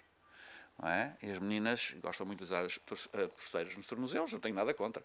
Mas pronto, e eu normalmente, em todas as turmas, tinha sempre algumas meninas com pulseiras nos tornozelos. Umas com pulseiras nos tornozelos direito, outras com pulseiras no tornozelo esquerdo. E isso era um exemplo excelente para explicar que o contexto faz a diferença. E então eu dizia que efetivamente a pulseira é um adereço, que corresponde a um sentido preciso, é uma forma de, é uma espécie de legenda que se acrescenta a uma imagem, naquele caso é o corpo feminino.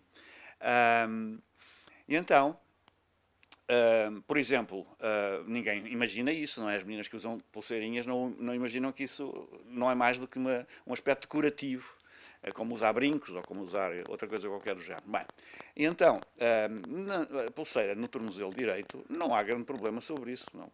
É pacífico, não é? Sobretudo nas zonas onde no tornozelo esquerdo não é. Por exemplo, no tornozelo direito, normalmente, e no Oriente isso acontece frequentemente, as mulheres que usam, ou as meninas que usam a pulseira no tornozelo direito são mulheres casadas.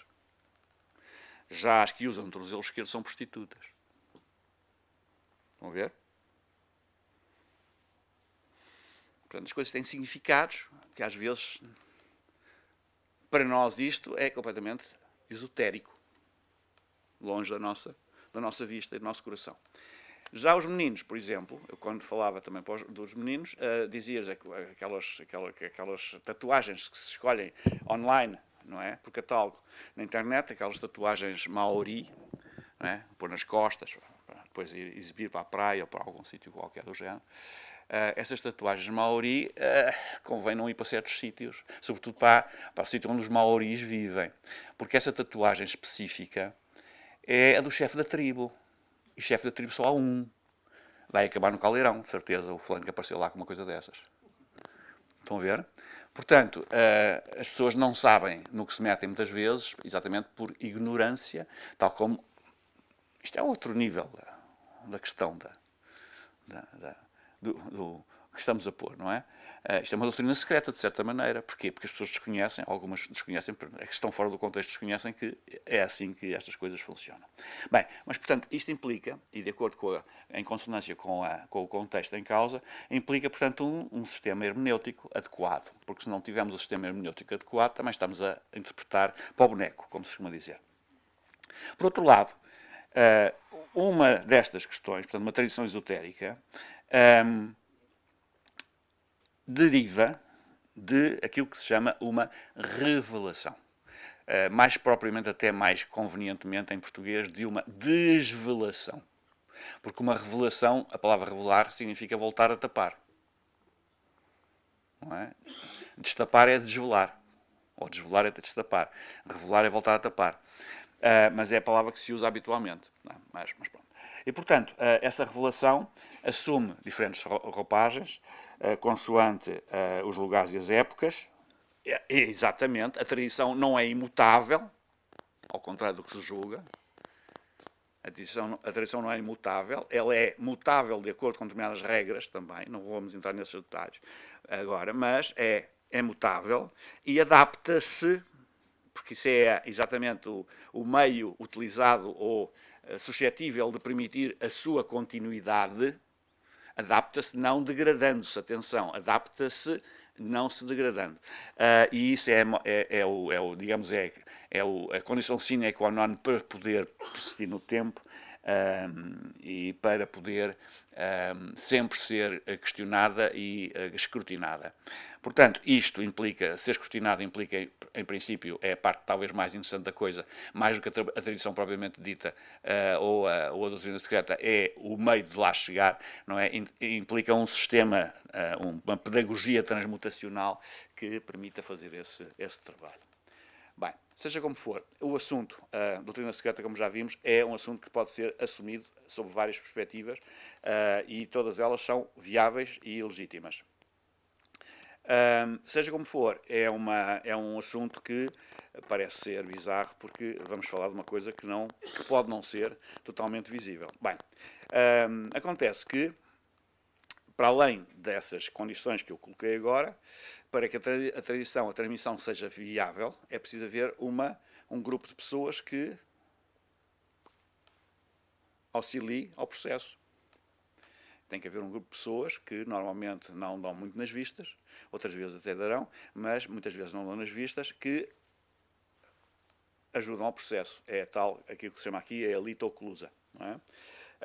A quem compete preservar e inviolável e sem soluções de continuidade, e esse conjunto de meios consagrados que garantam a tomada de consciência dos princípios imanentes de ordem universal, bem como promover a respectiva transmissão gradual e escalonadamente. Bem, isto é que se chama efetivamente uma tradição. É isto que permite que essa tradição, com T grande, se perpetue sem hiatos, sem soluções de continuidade.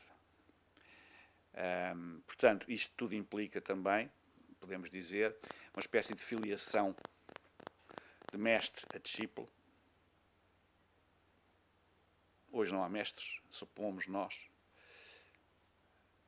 talvez erradamente, mas portanto, uma filiação de mestre a discípulo, uma influência formadora análoga à vocação ou à inspiração, tão consubstancial ao espírito quanto a hereditariedade é ao corpo.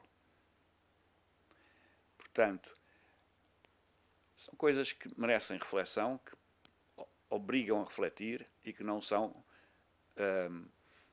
simples de entender, sobretudo o meio para atingir os fins. Não são fáceis, os meios não são fáceis. É preciso aprender, é preciso estar em consonância, é preciso aprender a lá chegar. Não é coisa que se possa resolver simplesmente por via administrativa ou pagando uma cota, não é? Numa qualquer sociedade. E, portanto, implica um trabalho individual muito, muito profundo e, sobretudo, implica uma persistência muito grande.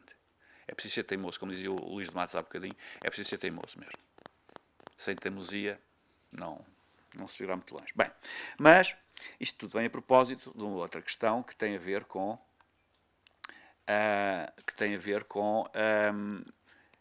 os Templários, não é? A doutrina secreta dos Templários. Bem, mas vamos já lá. Deixem-me só pôr isto aqui a jeito. Bem, portanto, normalmente, quando se fala de Templários e doutrina secreta, azar dos azares, os exemplos apresentados são tudo menos os adequados, não é? Por exemplo, eu dou-vos 2 ou 3 exemplos para vocês perceberem. Os Templários, de acordo com não é? O Baphomet, adoravam um Baphomet, adoravam um ídolo chamado Baphomet e tal. Ou então, dizer-se, por exemplo, sim, os Templários havia uma regra secreta dos Templários. Tinha uma regra secreta, para além daquela do Concílio de Troyes e dos estatutos que surgiram depois, não é? Havia uma regra secreta. É o segundo grande problema. Bem, e há muitos outros, não vamos entrar em detalhes, estes 2 bastam para a gente se entreter um pedaço. Quanto ao Baphomet, não é? Eu vou mostrar como é que isto surge, porque isto surge num contexto que é preciso também conhecer, porque senão estamos descontextualizados completamente. Portanto, o Baphomet surge no âmbito do processo. No âmbito, não surge nada no âmbito. O processo dos Templários, no século XIV, atribui apresenta algumas acusações que são muito claras. Não sendo claras, aparentemente são claras. Portanto, as acusações mais importantes são, sobretudo, as que têm a ver com o Baphomet, são sobretudo 2. É o artigo 46 e o artigo 47 dos questionários feitos aos cavaleiros do Templo, onde se diz o seguinte: que em todas as províncias tinham ídolos, isto é, cabeças, algumas das quais tinham 3 faces e outras uma só. E havia outras que tinham o crânio de um homem. E no 47º diz que das assembleias e sobretudo nos grandes capítulos adoravam o ídolo como a Deus, como o seu Salvador, dizendo que essa cabeça podia salvá-los, que conferia à Ordem todas as riquezas e que fazia florescer as árvores e germinar as plantas da terra. Pronto, isto é o enunciado dos dois pressupostos que são tidos em consideração e são apresentados para justificar a acusação ou a perseguição aos templários, porque há outros artigos, não nos interessam, neste caso, só nos interessam estes dois. Bem, além da idolatria que está aqui subjacente, outras acusações acabaram por ser imputadas também, como, por exemplo, o docetismo. O docetismo é uma doutrina herética que advoga que Jesus,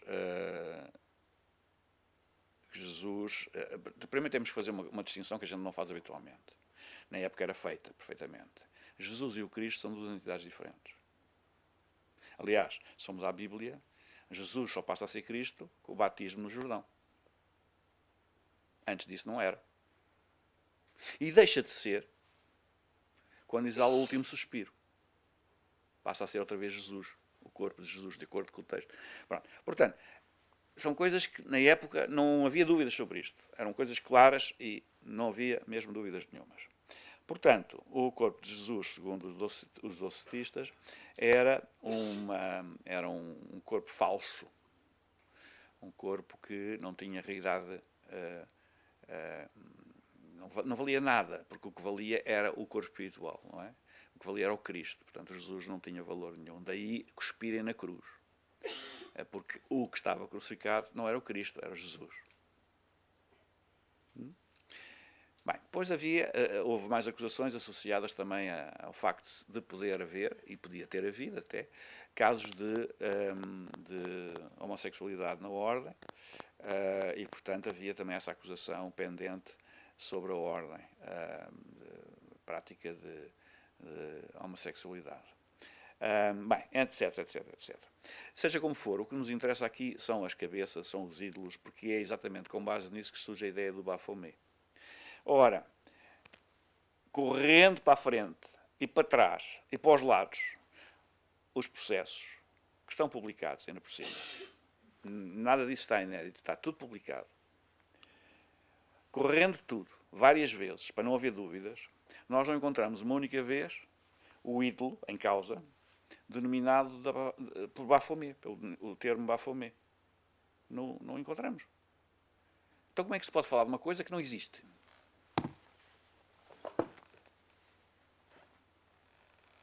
Como é que passou a existir uma coisa que no processo não existe?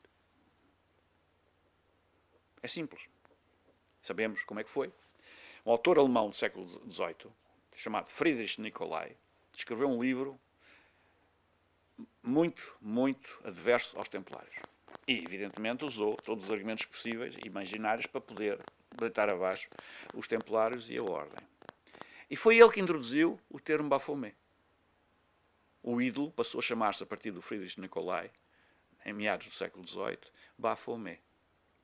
Antes disso não há qualquer memória, sequer, nem vestígio do Baphomet em lado nenhum. Só se chamava à cabeça ou às cabeças ídolos, mais nada. Bem, claro que vocês agora já perceberam que quando falam do Baphomet, estão a falar de uma coisa inexistente. Isto é um anacronismo completo. Então não existia no tempo deles, passa a existir depois e a gente atribui-lhes a eles. É um anacronismo, não é? Portanto, não vale. É uma coisa completamente fora dos eixos. Não há. Eu posso dar-vos exemplos, posso dar-vos vários exemplos, de vários questionários que foram feitos a indivíduos, a membros da Ordem, onde vocês ficam com bem, eu tenho aqui vários, não é? O Renier de Larchamp, em 20 de outubro de 1307, interrogado, responde, viu a cabeça 12 vezes, durante capítulos, nomeadamente em Paris. A cabeça tinha barba e era adorada, beijada e chamada Salvador. Supõe que se encontra na posse do grão-mestre ou de quem presida ao capítulo. Guillaume d'Arblay viu a cabeça em 2 capítulos presididos por Hugues de Peyrot, visitador da França. Crê que seja de madeira, prateada ou dourada. Revelou que a cabeça possuía 2 faces e aspecto terrível, bem como barba de prata ou uma espécie dela. foi-lhe dito que se tratava de uma relíquia de uma das 11.000 virgens, o que, antes de ter sido preso, acreditara corresponder à verdade. Bem, etc, etc. Eu tenho aqui mais de 30 testemunhos deste género. Fiz a coletânea, coligi-os todos, para termos a certeza que não havia falha nenhuma, e foi isso que aconteceu. Portanto, não há qualquer referência ao Baphomet. Nenhuma. Nem sequer uma palavra que seja semelhante. Bem, não interessa. Portanto, Baphomet é uma invenção, podem deitar fora todos os livros que falam do assunto e que assumem que os templários adoravam Baphomet. Ok? Fora. Lixo. Segunda questão. E há de haver uma terceira ainda, que eu não referi, mas que vou referir. Segunda questão. A questão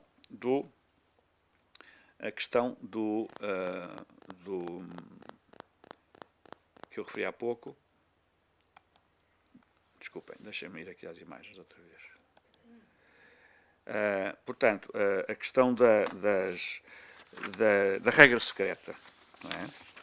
A regra secreta. Eu tenho um capítulo dedicado a esta matéria no livro que está, penso que ainda haja exemplares lá fora, que é o Projeto Templário e o Evangelho Português. Foi onde eu publiquei pela primeira vez esta constatação de que o Baphomet é uma invenção do século XVIII. Não tem nada a ver com templários. A segunda questão é a regra secreta. Então, o que é a regra secreta? A regra secreta, supostamente, é um documento que foi encontrado em Hamburgo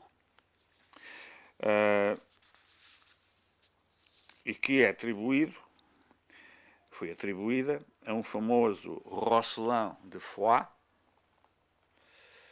supostamente grão-mestre da Ordem do Templo, cujo nome não consta de nenhuma das listas dos grão-mestres da Ordem do Templo, de qualquer província, quanto mais dos grão-mestres, tanto dos grão-mestres quanto das províncias, dos mestres, e que portanto, houve um sururu imenso à volta disto, pronto, e portanto os templários tinham uma doutrina secreta porque havia uma regra secreta que, de certa maneira, justificava a existência dessa doutrina secreta. Bem, o problema está outra vez no mesmo, é que este texto foi inventado no século XVIII em contexto maçónico. Portanto, podem estar fora também. Mais um aspecto que podem estar fora, que normalmente aparece nos livros, não é? O primeiro é o Baphomet, o segundo é a regra secreta, e depois o terceiro já vamos ver qual é. Podem continuar a deitar fora todas estas coisas, porque estas coisas não são contemporâneas. É outra vez o século XVIII. E eu vou depois justificar porque é que isto aconteceu. É fácil de perceber porque é que isto terá acontecido. Portanto, regra secreta, adeus.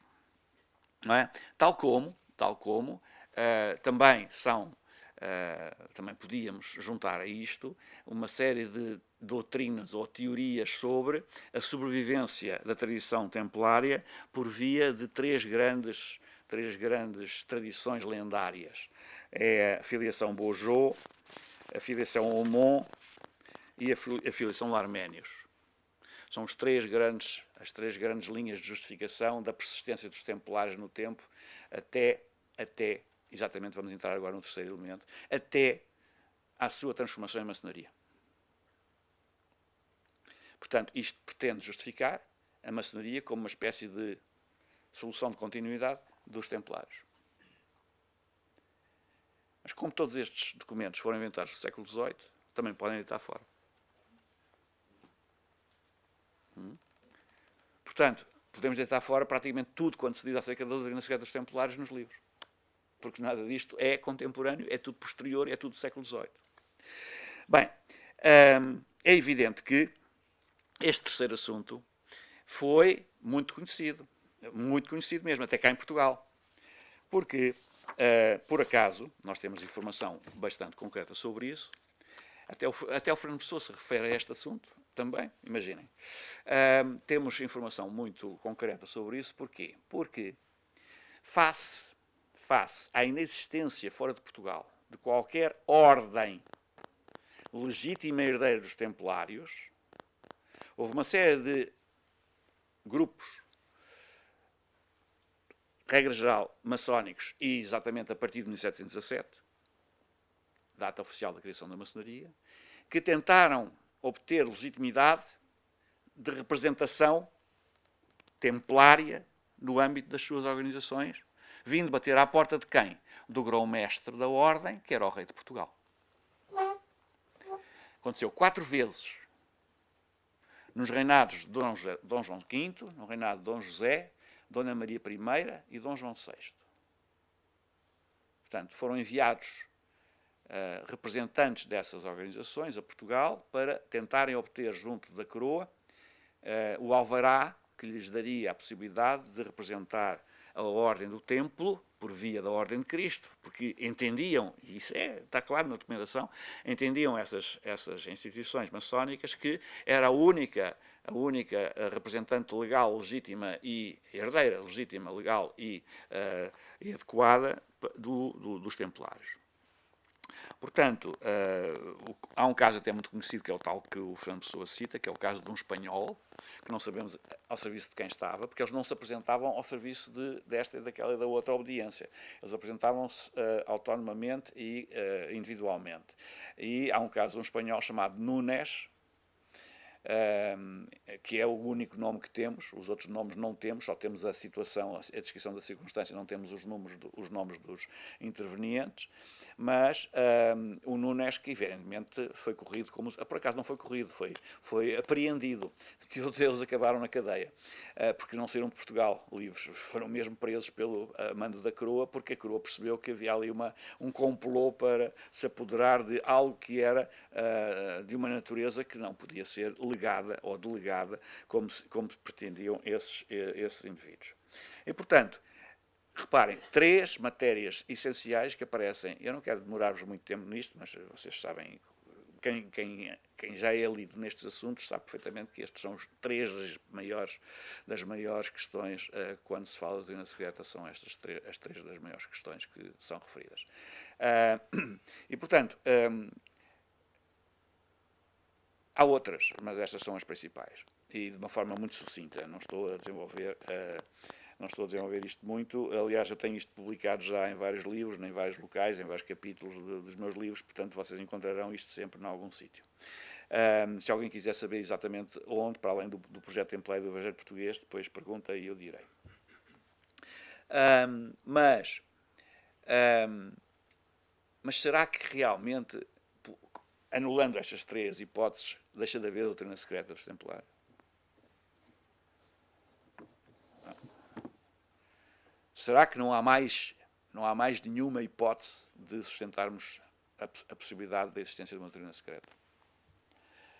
Claro que há. Claro que há.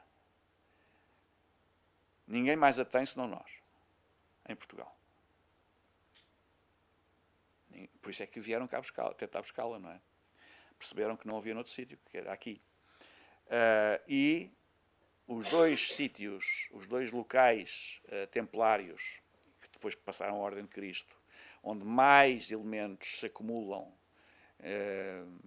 a favor da existência de uma doutrina secreta, eu já o disse de ontem, ou ontem, não me lembro quando, são exatamente Almorol e Tomar.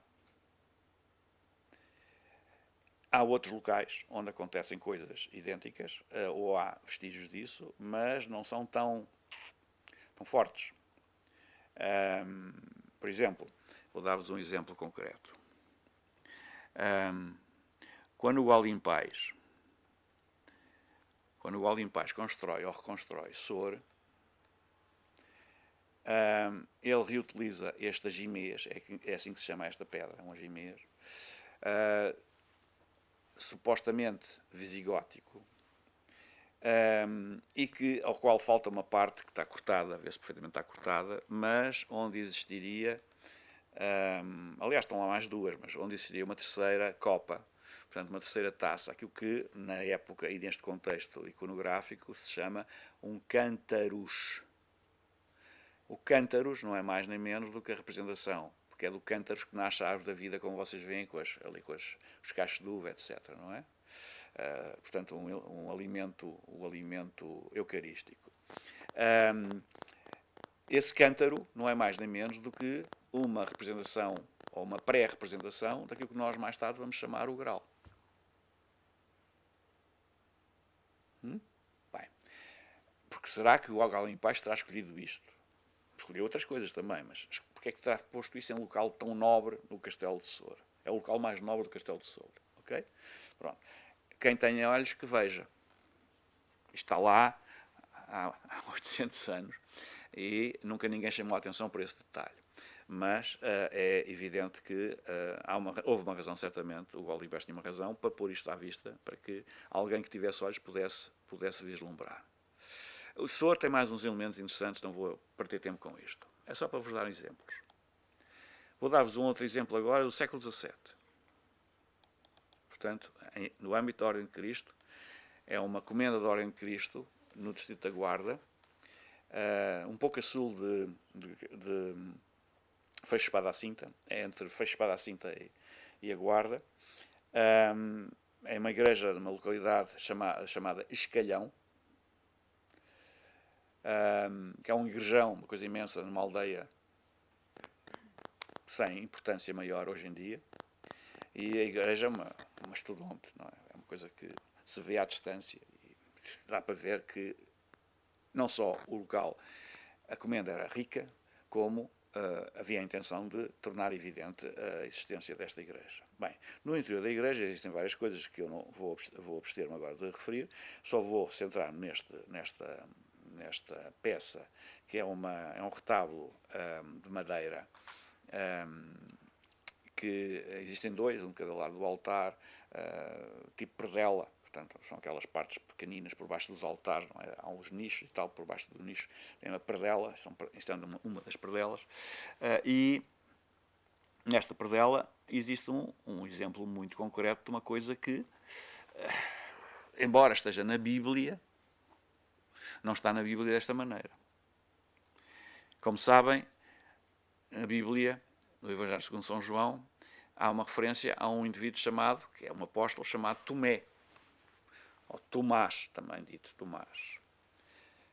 Ora, o Tomé é apresentado nesse Evangelho, digamos, é caracterizado nesse Evangelho por uma palavra que não está traduzida em nenhuma língua. Nem sequer foi traduzida para a Vulgata. Ficou lá no grego original. É a palavra Didymus. Thomas Didymus. Ora, o que é que significa Didymus? Significa irmão gêmeo.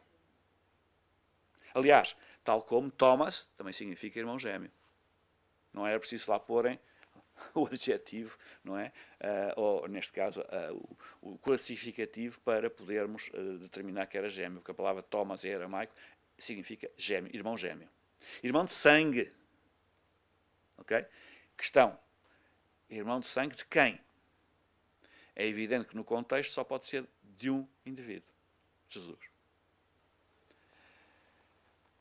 Não vamos discutir se é, se não é, tanto faz. Reparem.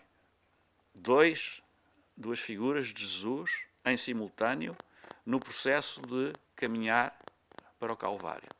Um deles carrega a cruz, o outro assiste. Estão lá os dois. Qual deles foi crucificado? É outra história. Bem, se porventura ocorreu crucifixão, é outra história também. Não interessa agora discutir essas coisas, só trago elementos para uma reflexão que vocês farão, se entenderem fazer, e se houver dúvidas no final, colocarão as dúvidas. Bem, voltando ainda a Almorol, não é?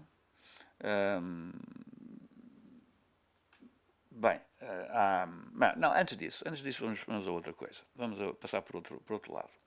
Vou dar um exemplo agora, exemplos do século XVI. Um do 1520, à volta de 1520, que foi uma coisa que surgiu recentemente, outra vez.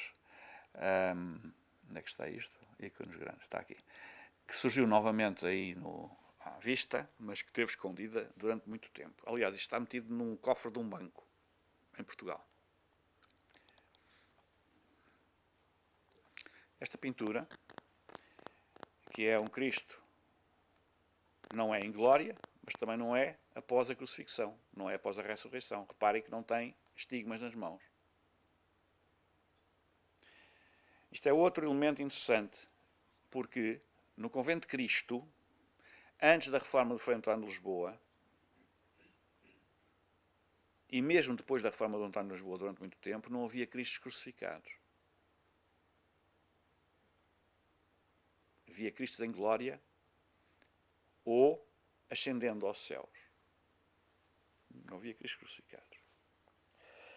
Ora, este quadro, que é uma tábua pequenina com 20 e tal por 30 e tal centímetros, é uma coisinha assim deste tamanho, está cá em Portugal, no cofre de uma família do historiador de arte Luís Reis Santos. Pertence neste momento à filha, à herdeira de Luís Reis Santos. Mas isto tem uma história, convém contar. Este quadro foi pintado pelo mesmo pintor que pintou os quadros grandes dos oitavos da charola. Jorge Afonso. E tê-lo-á feito, neste caso, em cerca de 1520. Os quadros da charola são mais ou menos contemporâneos. Mas este quadro não se destinava a tomar. Este quadro foi encomendado ao pintor, que estava a trabalhar em Tomar, para ser enviado para a Etiópia, para ser oferecido ao Negos da Abissínia. E chegou lá. Chegou lá. No século XIX houve uma batalha campal entre os etíopes e um exército inglês, e os ingleses levaram de vencida os etíopes e depois cometeram uma série de atentados ao património etíope e fizeram inclusivamente uma coisa que nestes casos até era e continua a ser vulgar, que é tentar apoderar-se de bens valiosos que possam existir à mão de semear. E este ícone, que era um ícone altamente venerado, de tal maneira venerado que na Etiópia se fizeram cópias dele, e inclusive foram introduzidas cópias dele em livros etíopes, foi roubado por um inglês, um oficial inglês, que o levou para a Inglaterra, onde ficou durante muito tempo, sendo que o oficial em causa supostamente tê-lo-ia roubado para o entregar ao museu, portanto ao British Museum, só que nunca chegou a entrar no British Museum, ficou perdido também nos bens dele, que entretanto faleceu, e alguém decidiu levá-lo ao leilão, e passou uma primeira vez pela Christie's, pelo leilão da Christie's, onde foi vendido por 400 e tal libras na altura. Bem, depois o novo proprietário manteve-se na sua posse até morrer. A família do novo proprietário pôs outra vez o quadro em leilão, foi a leilão pela Christie's outra vez e valeu, nessa altura, 100 e tal libras. Quem comprou? Luís Reis Santos. Portanto, o quadro voltou a Portugal nestas circunstâncias. Atenção, isto é património, considerado património, até pela Unesco, da Etiópia. Roubado nestas circunstâncias que eu referi. Portanto, mas o mais importante não é isto. O mais importante é exatamente a representação de Cristo. É que, ainda por cima, os etíopes escreveram, não se vê aqui, eu também não tenho o boneco para vos mostrar, em Geze, que é a língua litúrgica dos etíopes, escreveram em Geze o que representa. Portanto, não há dúvidas que os etíopes sabiam perfeitamente o que estavam a ver. Não é? Okay? Eles sabiam que estavam a ver o Cristo vivo e não após a crucifixão. E, portanto, é um exemplo mais de como não só tínhamos uma doutrina secreta, mas a exportávamos. Porque isto é um exemplo de exportação de doutrina secreta. A discussão sobre se houve crucifixão ou não houve crucifixão era também uma discussão. Por exemplo, os muçulmanos consideram, de uma forma geral, consideram que não houve crucifixão. Que Jesus foi chamado ao céu antes da crucifixão. E, portanto, nunca chegou a ser crucificado. E baseiam isto num Evangelho, que é o Evangelho de São Barnabé. Que é uma coisa que nós não conhecemos. Aliás, é muito difícil de encontrar o texto, aliás. Isto é uma tradução espanhola, por acaso, recente, mas de resto é muito difícil encontrar o texto. Bem, aliás, eu até farei um parênteses para vos lembrar uma coisa. Quando houve aquela saída repentina dos americanos do Afeganistão, os talibãs tomaram o poder e para onde é que eles foram tomar o poder? Exatamente em cima da secretária do antigo presidente do Afeganistão, no gabinete dele. Não é? E nas costas da secretária, onde eles todos se montaram, em cima da qual se montaram, havia um quadro na parede, um quadro muito grande, que já lá estava, evidentemente, não foram os que puseram, estava lá. E o que é que representa o quadro? A ascensão de Jesus. Antes da crucifixão. Ninguém deu por nada, pelos vistos. Nós, na Saudade, fizemos um vídeo, fizemos uma sessão exatamente sobre isso. Para explicar porque é que isso poderia acontecer. Porque para nós é extravagante, não é? Para eles não é. Bem, seja como for, portanto, muçulmanos que adoram Jesus, sim. Jesus aparece mais de 80 vezes referido no Alcorão como o Salvador do Islão. É Jesus, não é o Cristo. Eles não aceitam o Cristo. Okay? Mais uma vez, a questão da distinção entre uma entidade e a outra entidade que também, no caso do Islão, funciona assim, tal e qual. Portanto, como estão a ver, há pequenos indícios interessantes que temos que seguir. Aliás, aqui, não sei se é aqui, acho que não é aqui, neste não é aqui. Não, isto não é. Isto é uma coisa, é o Holmes. O oficial inglês chamava-se Holmes. E assinou o quadro nas costas e tudo. Portanto, a coisa o roubo está identificado. Bem, outra matéria que é interessante e que também encontramos em Tomar, eu vou deixar as outras coisas para depois, é algo que nos pode parecer estranho, aliás, porque de acordo com os manuais mais ou menos esotéricos, a Rosa Cruz só foi inventada por Christian Rosenkreuz na Alemanha a partir de 1616. E nós em Tomar temos a representação, só trago uma, mas temos 3 representadas contemporâneas ou anteriores a 1535, porque temos inclusive a data inscrita na pedra. Portanto, desculpem, mas isto não é um símbolo qualquer. Ainda por cima, porque este símbolo está associado a outro símbolo, que também não é um símbolo qualquer.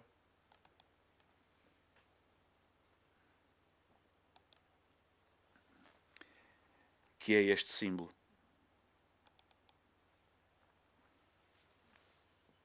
Lembram-se da cabeça com 3 faces do processo da Inquisição? Ok. Isto, evidentemente, até pelo turbante, é a representação de uma personagem oriental. Não há dúvidas quem é a personagem oriental, é Hermes Trismegisto. Portanto, aquele sítio onde existem as Rosa Cruzes, que existem em feixe da abóbada, numa sequência de 10 feixes da abóbada,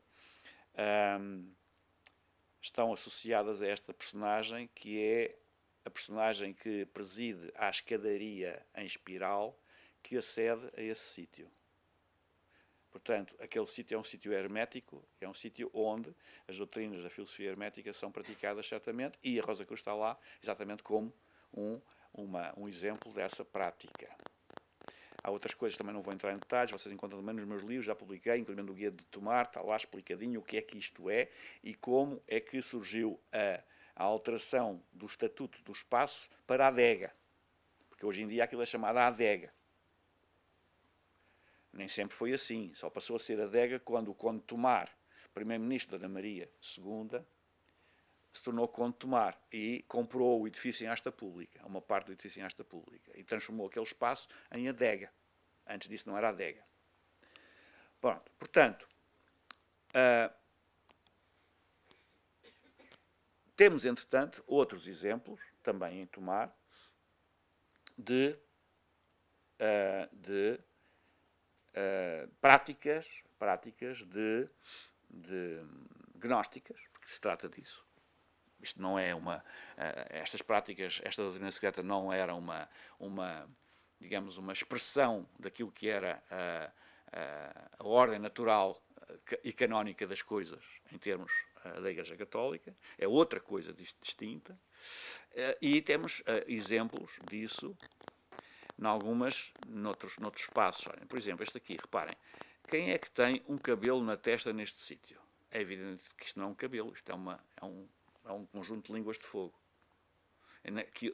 No sítio exatamente onde nós sabemos que, noutros contextos, aquele sítio é denominado terceiro olho. Ok? Está lá à vista toda a gente, junto da janela da sala do capítulo.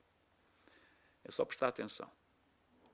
Mas temos também duas outras peças, uma delas é esta, em que nos aparece um cavaleiro com o elmo, a viseira do elmo levantada, ou seja, com a máscara, que é a sua face exterior, que é a sua aparência exterior, levantada para possibilitar a visão do seu ser autêntico. E reparem que há um sol brilhante nas costas dele, tipo a auréola. Mas não é caso único, existe um outro. Desculpa, não é este? Acho que é este. Já vamos ver se é. Exatamente, é este. Vão ver? Outro idêntico. Noutro sítio do convento. Também com a viseira levantada. Pronto. E o outro que eu tenho que mostrar a seguir, e que era esta a ordem, é esta figura feminina, que aparece associada a 3 laços de amor, um junto de cada um dos ouvidos e outro à cintura, à cinta. Uma figura feminina. Eu não disse uma mulher, porque provavelmente esta figura não é a de uma mulher. Quase certamente não é de uma mulher. Aliás, os templares não podiam ter mulheres ou partilhar o seu espaço com mulheres. Portanto, uma figura feminina tem que ser, se é feminina, tem que ser outra coisa que não uma mulher. Ainda por cima que os laços de amor são sinais de que esta personagem é uma personagem transcendente, é uma personagem que não é deste mundo, é de outro mundo, completamente diferente. E isso interessa-nos para o passo seguinte da coisa, porque em Almorol, uma das medalhas, isto não é uma medalha por acaso, este aqui é um elemento dos arreios dos cavalos, mas temos uma medalha e 2 elementos dos arreios dos cavalos praticamente idênticos, onde se vê uma figura feminina, cá está ela, não é? Estão a vê-la? Um cavaleiro ajoelhado com um único joelho, que oferece uma rosa à dama, que lhe retira o elmo da cabeça. Eu, antigamente, antes, dizia que ela estava a colocar-lhe o elmo. Não está a retirar-lhe o elmo. Exatamente como os outros também têm a viseira levantada. Portanto, é um processo inverso.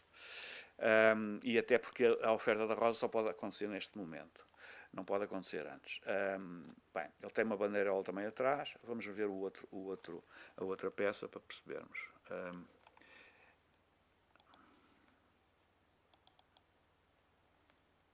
Cá está. Cá está a figura feminina, na mesma posição, cabeça do cavaleiro, tirar-lhe o elmo, etc. E oferecer-lhe a rosa. Pronto. Isto foi encontrado em Almorol. Curiosidades. São curiosidades, isso aí são coisas... podiam ser assim como podia ser assado. Ok. Vamos já responder essa pergunta, ou esse comentário. Que é para vocês verem como a ignorância é muito atrevida. É mesmo muito atrevida. Eu diria que a ignorância está cada vez mais atrevida.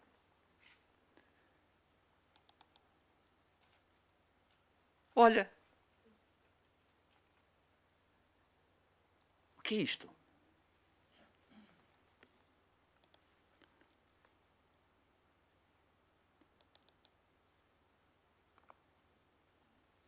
O que é isto? Isto é só um livro iluminado alemão relativo àquele mesmo assunto que está representado nas medalhas de Almorol, relativo às cortes de amor. E já viram como é parecido? Se houvesse alguém com dúvidas, estão as dúvidas retiradas, porque estamos a falar da Alemanha, não estamos a falar de Tancos ou de outro sítio qualquer, não é? Portanto, cá temos o exemplo de como se apanha mais depressa um mentiroso que um coxo. Porque isto é prova provada de que havia uma doutrina generalizada que tinha expressões várias em vários locais e que também tinha manifestações iconográficas idênticas, porque lá está, é a tal monotonia de que se fala muitas vezes relativamente a estas coisas, a repetição quase obsessiva dos mesmos elementos. Pois é isso mesmo. Aqui não há a rosa, mas há o resto. Pronto. Este assunto é um assunto que, evidentemente, nos levaria muito longe, que eu não quero amassar-vos e, portanto, também não vamos estar aqui horas perdidas nisto. Agora, eu quero mostrar-vos outras coisas do género, existentes em Portugal, sobretudo uma outra, existente em Portugal, que vai no mesmo sentido. Que é uma caixa, chamada Caixa do Amor, está assim classificada, e que existe no Tesouro da Sé de Braga. E lá está a dama e o cavaleiro, numa atitude que não será exatamente idêntica à outra, mas que tem algumas, digamos que podemos relacionar com a outra. Cá está. Há uma flor também aqui, estão a ver? Que é oferecida à dama. Não há o elmo, nem o cavaleiro está ajoelhado, mas passa-se algo semelhante. Isto está em Braga. Não sabemos de onde vem. Não está indicada a origem, mas está em Braga.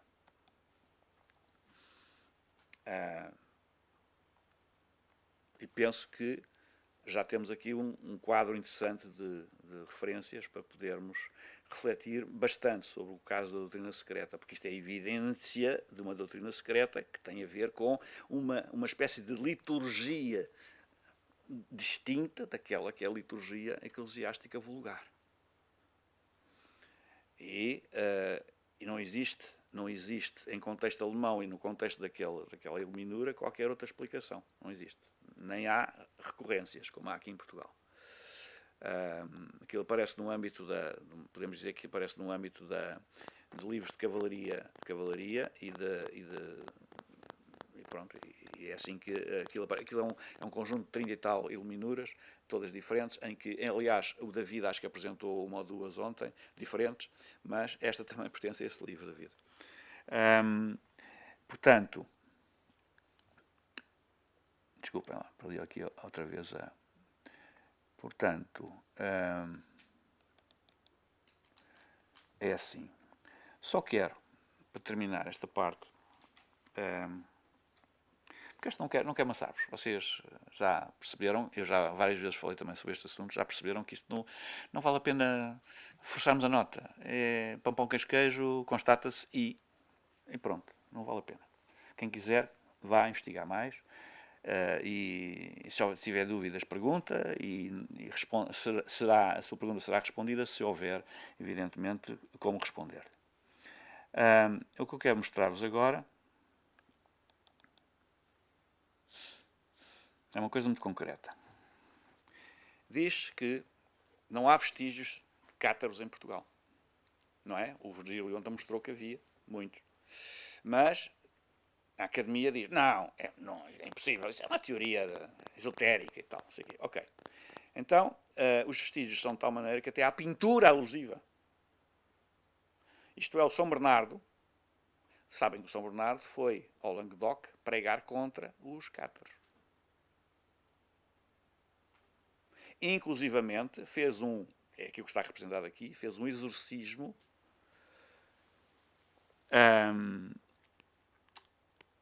ao Duque da Aquitânia, que estava possesso, segundo se dizia, e então o São Bernardo salvou-o da possessão, libertou-o da possessão. Cá está o evento. É curioso que, tendo estado o São Bernardo a pregar contra a cruzada, depois os templários tivessem recebido e, digamos, de braços abertos, os refugiados cátaros aqui no seu território. Portanto, aquelas incongruências. Há outras relacionadas com São Bernardo e com Portugal e com a Ordem do Templo, mas esta é uma incongruência relacionada com os cátaros. E com os templários também. E vou mostrar-vos outra ainda. Já agora, este quadro é um quadro que está num museu. Eu não tenho aqui comigo a indicação. Mas pronto. Sim, mas não sei se está correto. Bem, mas temos aqui outro. Reparem. Quem é o personagem aqui, o personagem principal? É São Domingos, o fundador dos dominicanos. São Domingos de Gusmão. Que está a oferecer um rosário. Os dominicanos foram os inventores do rosário, como nós o conhecemos, digamos, como era antigamente. Ele hoje não tem nada a ver com o que era antigamente, mas foi o inventor do rosário. E então está a oferecer rosários a quem? A cátaros que se converteram ao cristianismo católico. Os outros que não se converteram estão ali mortinhos. Isto é proveniente do convento de São Domingos, em Santarém. Okay? Em Porto Alegre, na Sé Catedral de Porto Alegre, no retábulo principal do altar-mor, não tenho aqui o boneco, existe mais uma referência aos cátaros. O bispo de Porto Alegre, que na altura era o Madeira Arraes, o padre Madeira Arraes, famoso, padre Madeira Arraes, deu a entender a quem tivesse olhos para ver que sabia da história, que havia cátaros por ali. Então colocou num dos retábulos a queima dos livros cátaros. Portanto, se fossem necessários mais elementos, para além daqueles que o Virgílio apresentou, temos aqui pelo menos mais 3 exemplos. E há mais. Eu só trouxe estes, para não vos maçar também.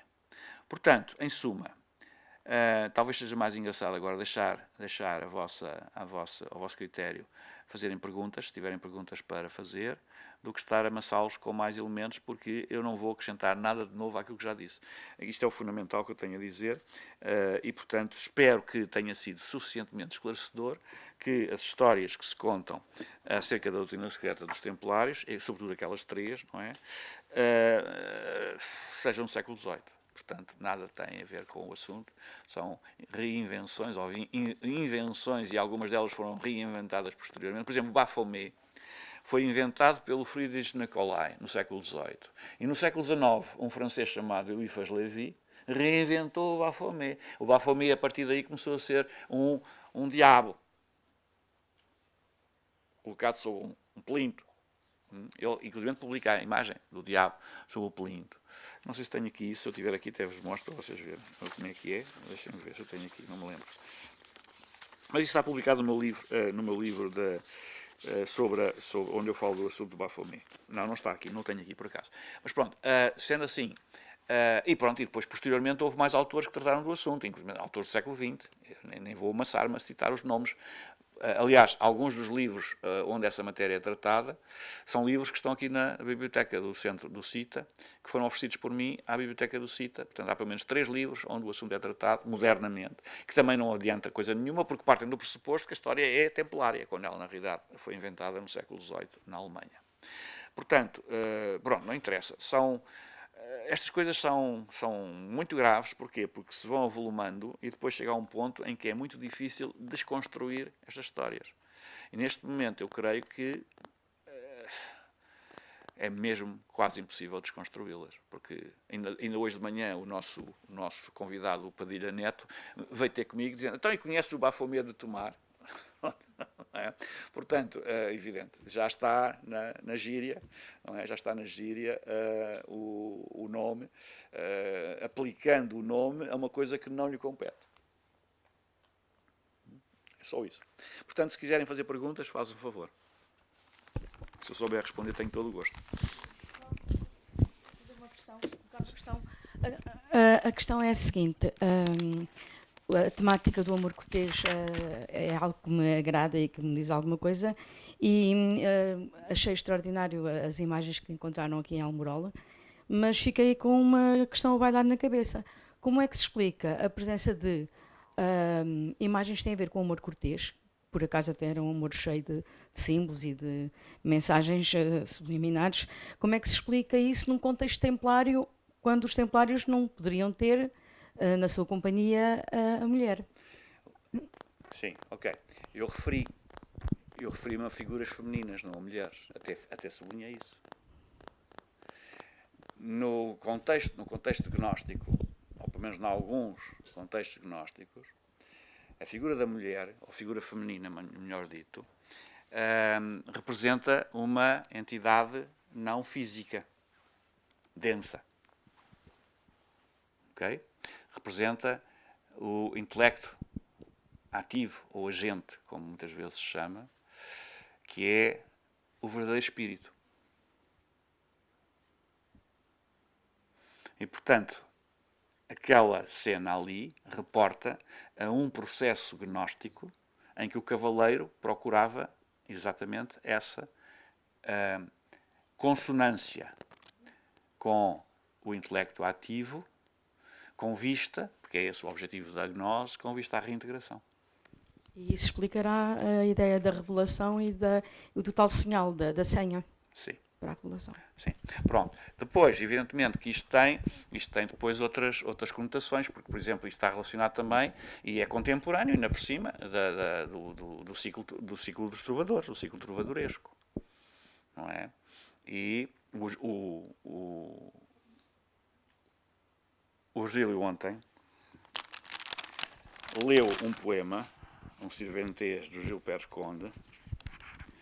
Eu não sei se tenho aqui, mas se calhar não tenho aqui, onde isso é evidente. Aliás, é o único poema trovadoresco onde é claro que havia uma doutrina secreta entre os templários, pelo menos entre os portugueses. Porque o autor em causa anda à procura de amor. Amor com maiúscula, não é? Já falámos isto esta manhã. Amor com maiúscula. Esta manhã ou...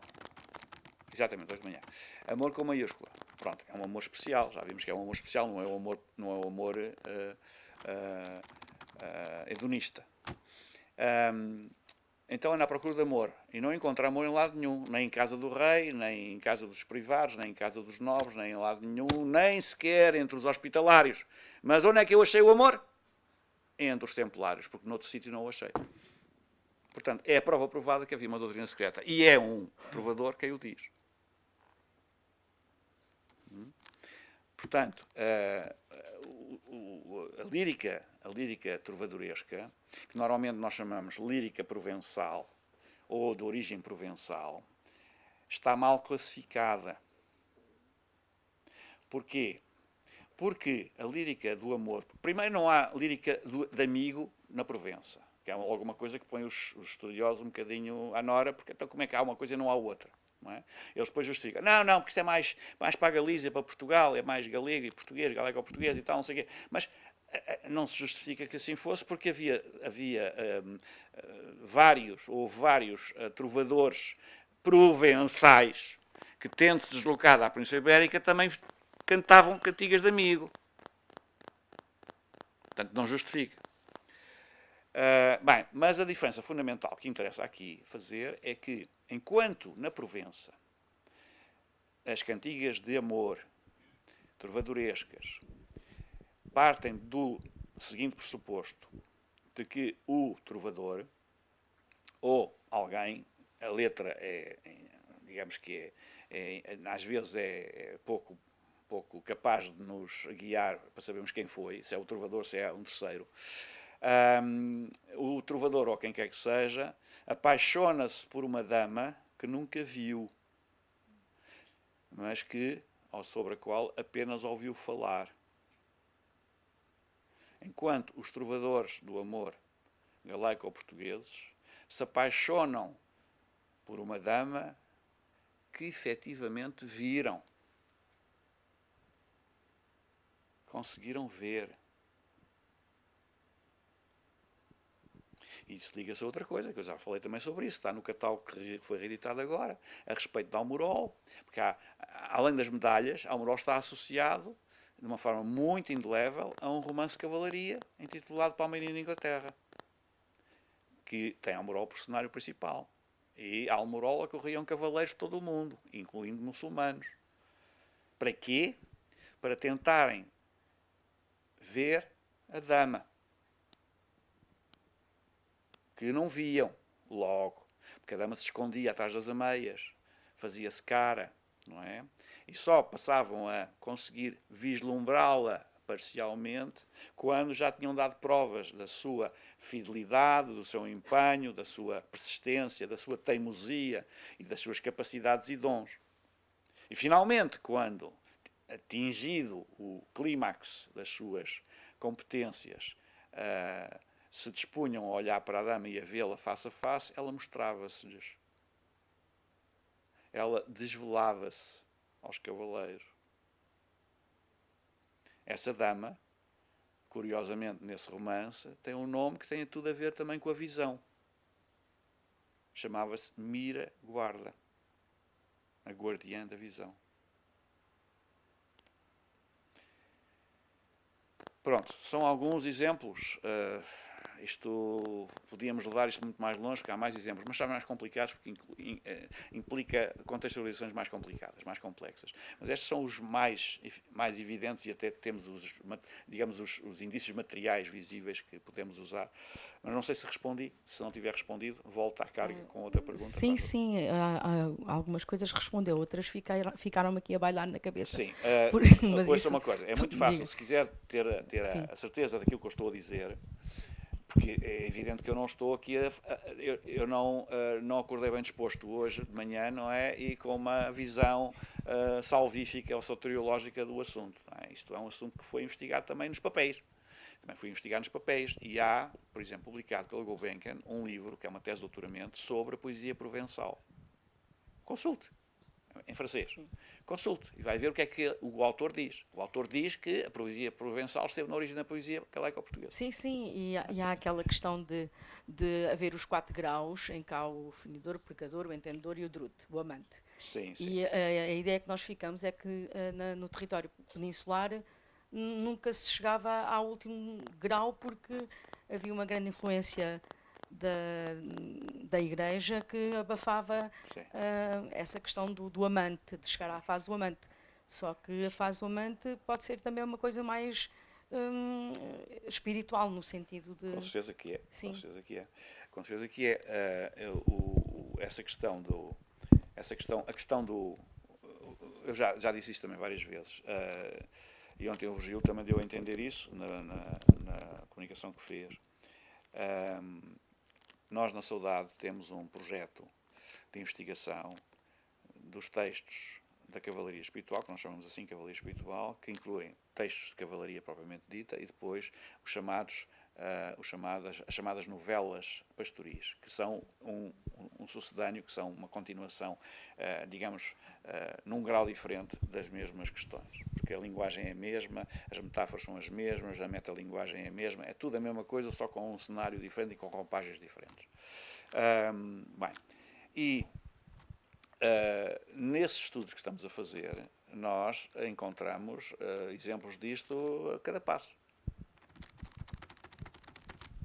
A cada passo. Inclusive estamos a publicar, vamos publicar mais disso, já publicámos um livro, vamos publicar mais, já publicámos inclusive nos nossos boletins anuais vários estudos sobre o assunto, para demonstrar isso mesmo. Hoje de manhã anunciámos o lançamento com o devido acompanhamento documental de um livro fundamental, que é a sebenta, no nosso caso, do Sampaio Bruno, Os Cavaleiros do Amor, onde essas matérias também são abordadas e desenvolvidas. Há, no entanto, e para terminar esta resposta, há, no entanto, aqui um qui pro quo, que não é qui pro quo nenhum, mas é um assunto tabu, não se fala dele habitualmente, que é a chave disto. Como é que os trovadores da Provença ouviram falar da dama pela qual se apaixonam? Pergunta legítima, não é? Ouviram falar, não viram. Não a viram. Ouviram falar dela. Alguém lhes falou dela. Quem é que lhes terá falado da dama pela qual se apaixona? A chave está aqui.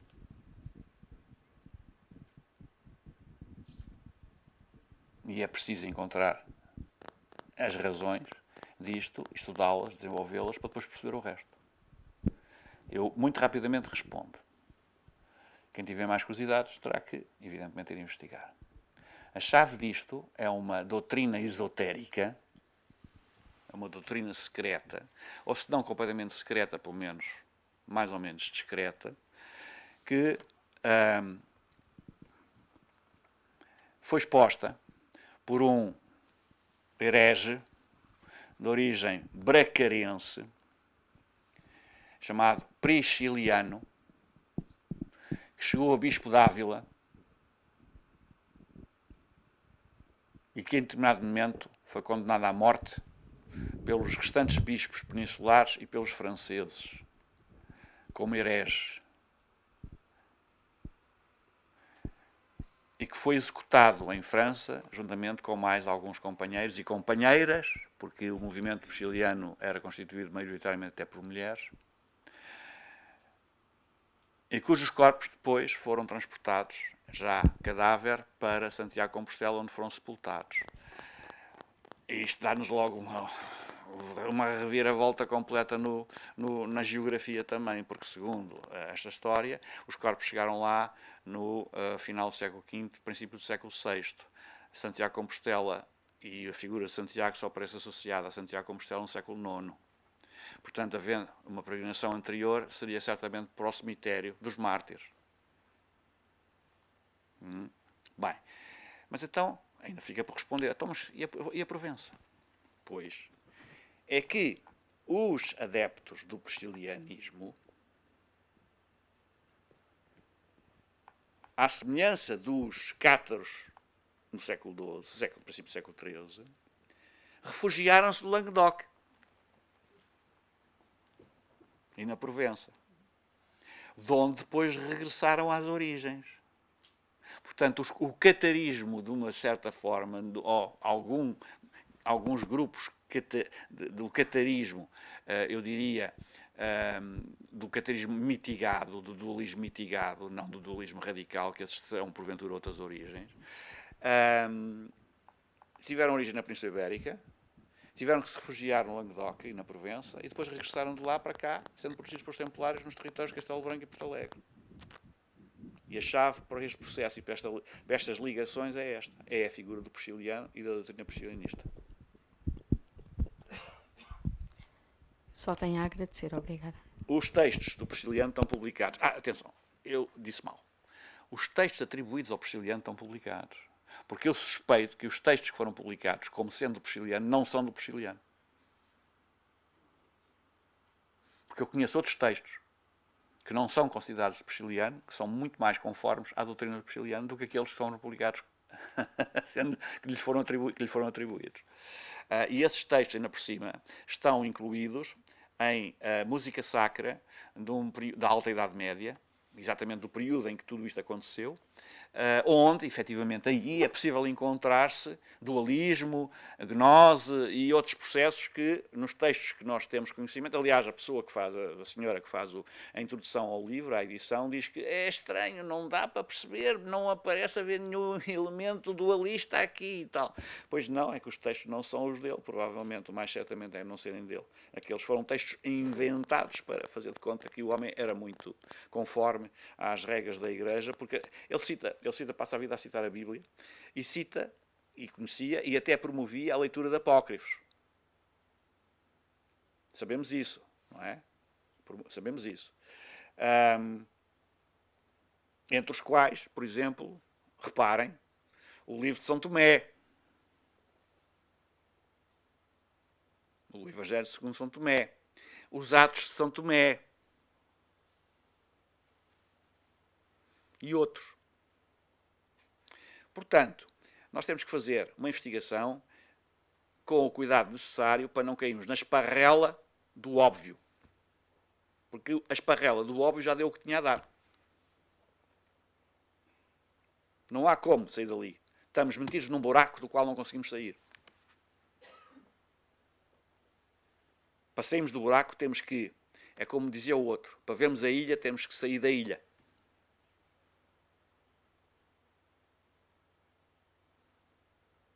Não é?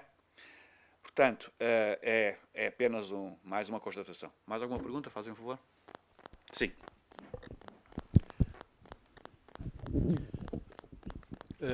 Ainda sobre São Tomé e ligando com aquilo que foi aqui ontem falado sobre São Miguel, como durante praticamente durante toda a primeira dinastia e até o Dom Manuel I, o anjo protetor da Capela Real era São Miguel. Temos uma igreja de São Miguel em Guimarães, Sim. temos uma Capela Real de São Miguel em Coimbra, tínhamos a Capela Real de São Miguel no Castelo de São Jorge e o Dom Manuel, de um momento para o outro, quando constrói o Palácio ou o Paço da Ribeira e traz para lá a Capela Real, a invocação da Capela Real é do São Tomé. São Tomé, exatamente. Embora óbvio, pegando nas suas palavras, embora óbvio seja que foi dedicada a São Tomé porque era partilhada com a Casa da Índia, deve haver um outro motivo, um outro nexo causal que não é assim tão óbvio.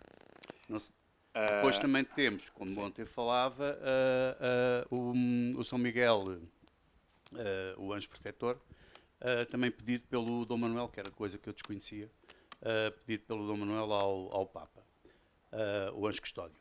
Sim, mas o anjo custódio não tem nada a ver com o São Miguel, já vimos isso. Já vimos isso, exatamente. Não há qualquer tipo de relação possível a estabelecer entre um e outro. Exatamente. A única coisa que eu estou a inquirir é realmente se há algum nexo para além do óbvio relativamente à invocação do São Tomé, ou pode nunca lhe ter passado para este tipo de questão. Sim, vai ser complicado explicar isto em poucas palavras, porque é preciso... Você não sabe explicar nada em poucas palavras. Temos uma série de elementos na mão para podermos compreender o assunto, mas, respondendo a isto muito rapidamente e muito sucintamente, a principal razão é exatamente a circunstância de, depois da chegada à Índia, dos portugueses, que se deveu, em parte, à necessidade de buscar cristãos de São Tomé. Aliás, o Vasco da Gama, quando chega à Índia, entra num pagode, num templo hindu, e mais gente entra num templo hindu julgando que está a entrar numa igreja. Porquê? Porque partiram do pressuposto que eram cristãos os habitantes daquela região. Bem, e portanto, aliás, quando alguém pergunta o que é que estão aqui a fazer, vimos em busca das especiarias e de cristãos. Não é? Está, até o Camões fala disso. Bem, portanto, o São Tomé, como já vimos, é uma figura importante. Porquê? Porque segundo a lenda e segundo a tradição, que era conhecida aqui, o Oriente tinha sido missionado, tinha sido catequizado, hoje não se diz assim, hoje diz evangelizado, por São Tomé. E, portanto, isto, em termos da mística manuelina, que foi criada por um homem do qual já falámos hoje de manhã, chamado Duarte Galvão. Lá está, é preciso ler o Duarte Galvão. Okay? Porque se não lemos o Duarte Galvão, não sabemos. Bem, ora, o Duarte Galvão construiu um cenário ideal para a afirmação do Império Português em todo o universo, em todo o mundo, partindo do pressuposto de que se trouxesse a figura do evangelista do Oriente ou a memória dele para Lisboa, estaria feita a união entre Oriente e Ocidente e estariam criadas as condições para a criação do Império Universal, aquilo que na nossa tradição passou depois a denominar-se o Quinto Império. Pronto. Em poucas palavras é o que eu lhe posso dizer. Depois há outros detalhes. Repara, há uma coisa também fundamental nisto. É que enquanto, por exemplo, quando os portugueses chegavam a algum ponto da África, precisavam de pedir ao Papa a legitimação da posse do território. Porque é que isso acontecia? E não acontecia, por exemplo, no Oriente. No Oriente não aconteceu nunca. Não há legitimação da posse do território, nenhum território no Oriente. Porquê é que será? Simplesmente porque, de acordo com a lei canónica vigente e com a lei portuguesa, não era preciso pedir autorização para ocupar um território já anteriormente cristão. Só era preciso fazê-lo se ele estivesse na posse de outra religião ou de algum proprietário que não fosse cristão. Daí que, no Oriente, não houve bulas, nem houve breves para legitimar a posse do território. Porquê? Porque era território de São Tomé, já evangelizado por ele. Está a ver? São coisas que nos escapam. Nunca ninguém nos ensinou isto. Nós temos que ir à procura das razões. E as razões existem. E são muitas. São mais, evidentemente. São muitas. Só a história do São Tomé e da São Tomé na Capela Real Portuguesa dava uma longa conversa que pode ser, numa futura Conferência Internacional, se possa fazer. Mas, neste momento, não vem a propósito de ir mais longe, porque não há tempo nem condições para demonstrar isso. Mas pronto, não sei. Mais alguma pergunta que queiram fazer? Sim, vá. Boa tarde. Com as referências de pintura que o senhor mostrou em relação à Alemanha, percebi que o elmo do cavaleiro era bem parecido com o elmo de uma outra ordem militar religiosa alemã, que era a teutônica. Sim. E queria perguntar se a doutrina secreta só existia na ordem templária ou se existia em outras ordens militares. Certamente que em todas as ordens militares, ou até nas ordens não militares, existia uma espécie de, se não fosse uma doutrina secreta, seria pelo menos uma doutrina discreta, que era própria da natureza da própria ordem, não é? Mas, realmente, é evidente que aqui há semelhanças com escudos diferentes, porque, evidentemente, que estas coisas também não podemos encontrar todos os detalhes rigorosamente, porque os alemães vestiam de forma diferente. Aliás, as roupas que aqui vemos não correspondem às roupas que podemos imaginar representadas nas medalhas de Almorol. Portanto, há aqui uma série de diferenças. Eu não lhe posso dizer que isto seja teutónico, não há nenhum sinal que apresente isto como teutónico. Mas admito que possa ser, não sei. Portanto, não sei, mas creio que não. Creio que não. Portanto, há realmente um elmo com umas asas. Eu não sei se consegue ver. Não é? Estas asas. Que não aparece no elmo, não aparece nos elmos portugueses, mas isso são pequenos. Aliás, atenção, asas e penas. Há aquelas coisas amarelas e verdes, são penas que saem das asas, não é? Parecem duas asas de uma ave, não sei exatamente qual, mas até se poderá saber, se calhar um dia destes, qual é a ave em causa. Aliás, a ave até parece que está aqui representada. Está aqui, sim, parece que está aqui representada. Mas pronto, como há mais aves, também não sei dizer se sim, se não. Não é? Há mais outra ave aqui que não aparece representada. Portanto, não sei. Não vou alongar-me nisto, porque não vale a pena estar a especular sobre coisas que não sei como é. Ou como são. E, portanto, mas pronto, registro o seu alvitre. Sim, registro. Agora, a Ordem de São João do Hospital não consta que tivesse doutrina secreta.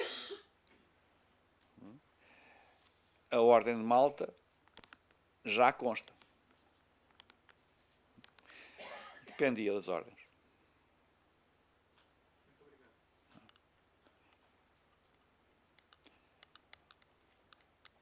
O que a mim mais me deu gozo foi um dia destes. Eu já conheço isto há muito tempo, tenho inclusive um livrinho com a reprodução completa destas iluminuras. E quando eu estava a folhear o livrinho, dou de caras com isto e lembrei-me logo, isto é igual ao Almorol. Ou praticamente igual ao Almorol. E pronto, é mais um elemento a juntar à lista de outros elementos interessantes a respeito das doutrinas do amor cortês. Porque isto é um livro sobre o amor cortês e é a representação de cenas do amor cortês. É dedicado exclusivamente a esse assunto.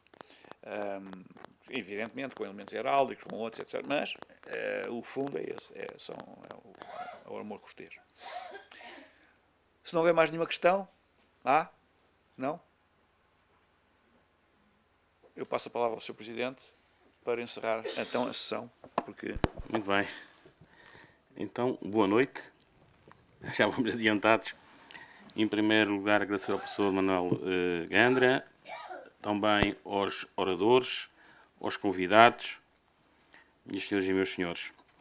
Chegámos ao fim da 4ª Conferência Internacional da Ordem do Templo, Cavalaria Espiritual, Templarismo por terras templárias, e, uma vez mais, é com muito agrado que constato a importância deste evento e da sua temática para o nosso território, tendo proporcionado vários momentos de reflexão e debate sobre este tema de importância vital para Portugal e também em termos internacionais.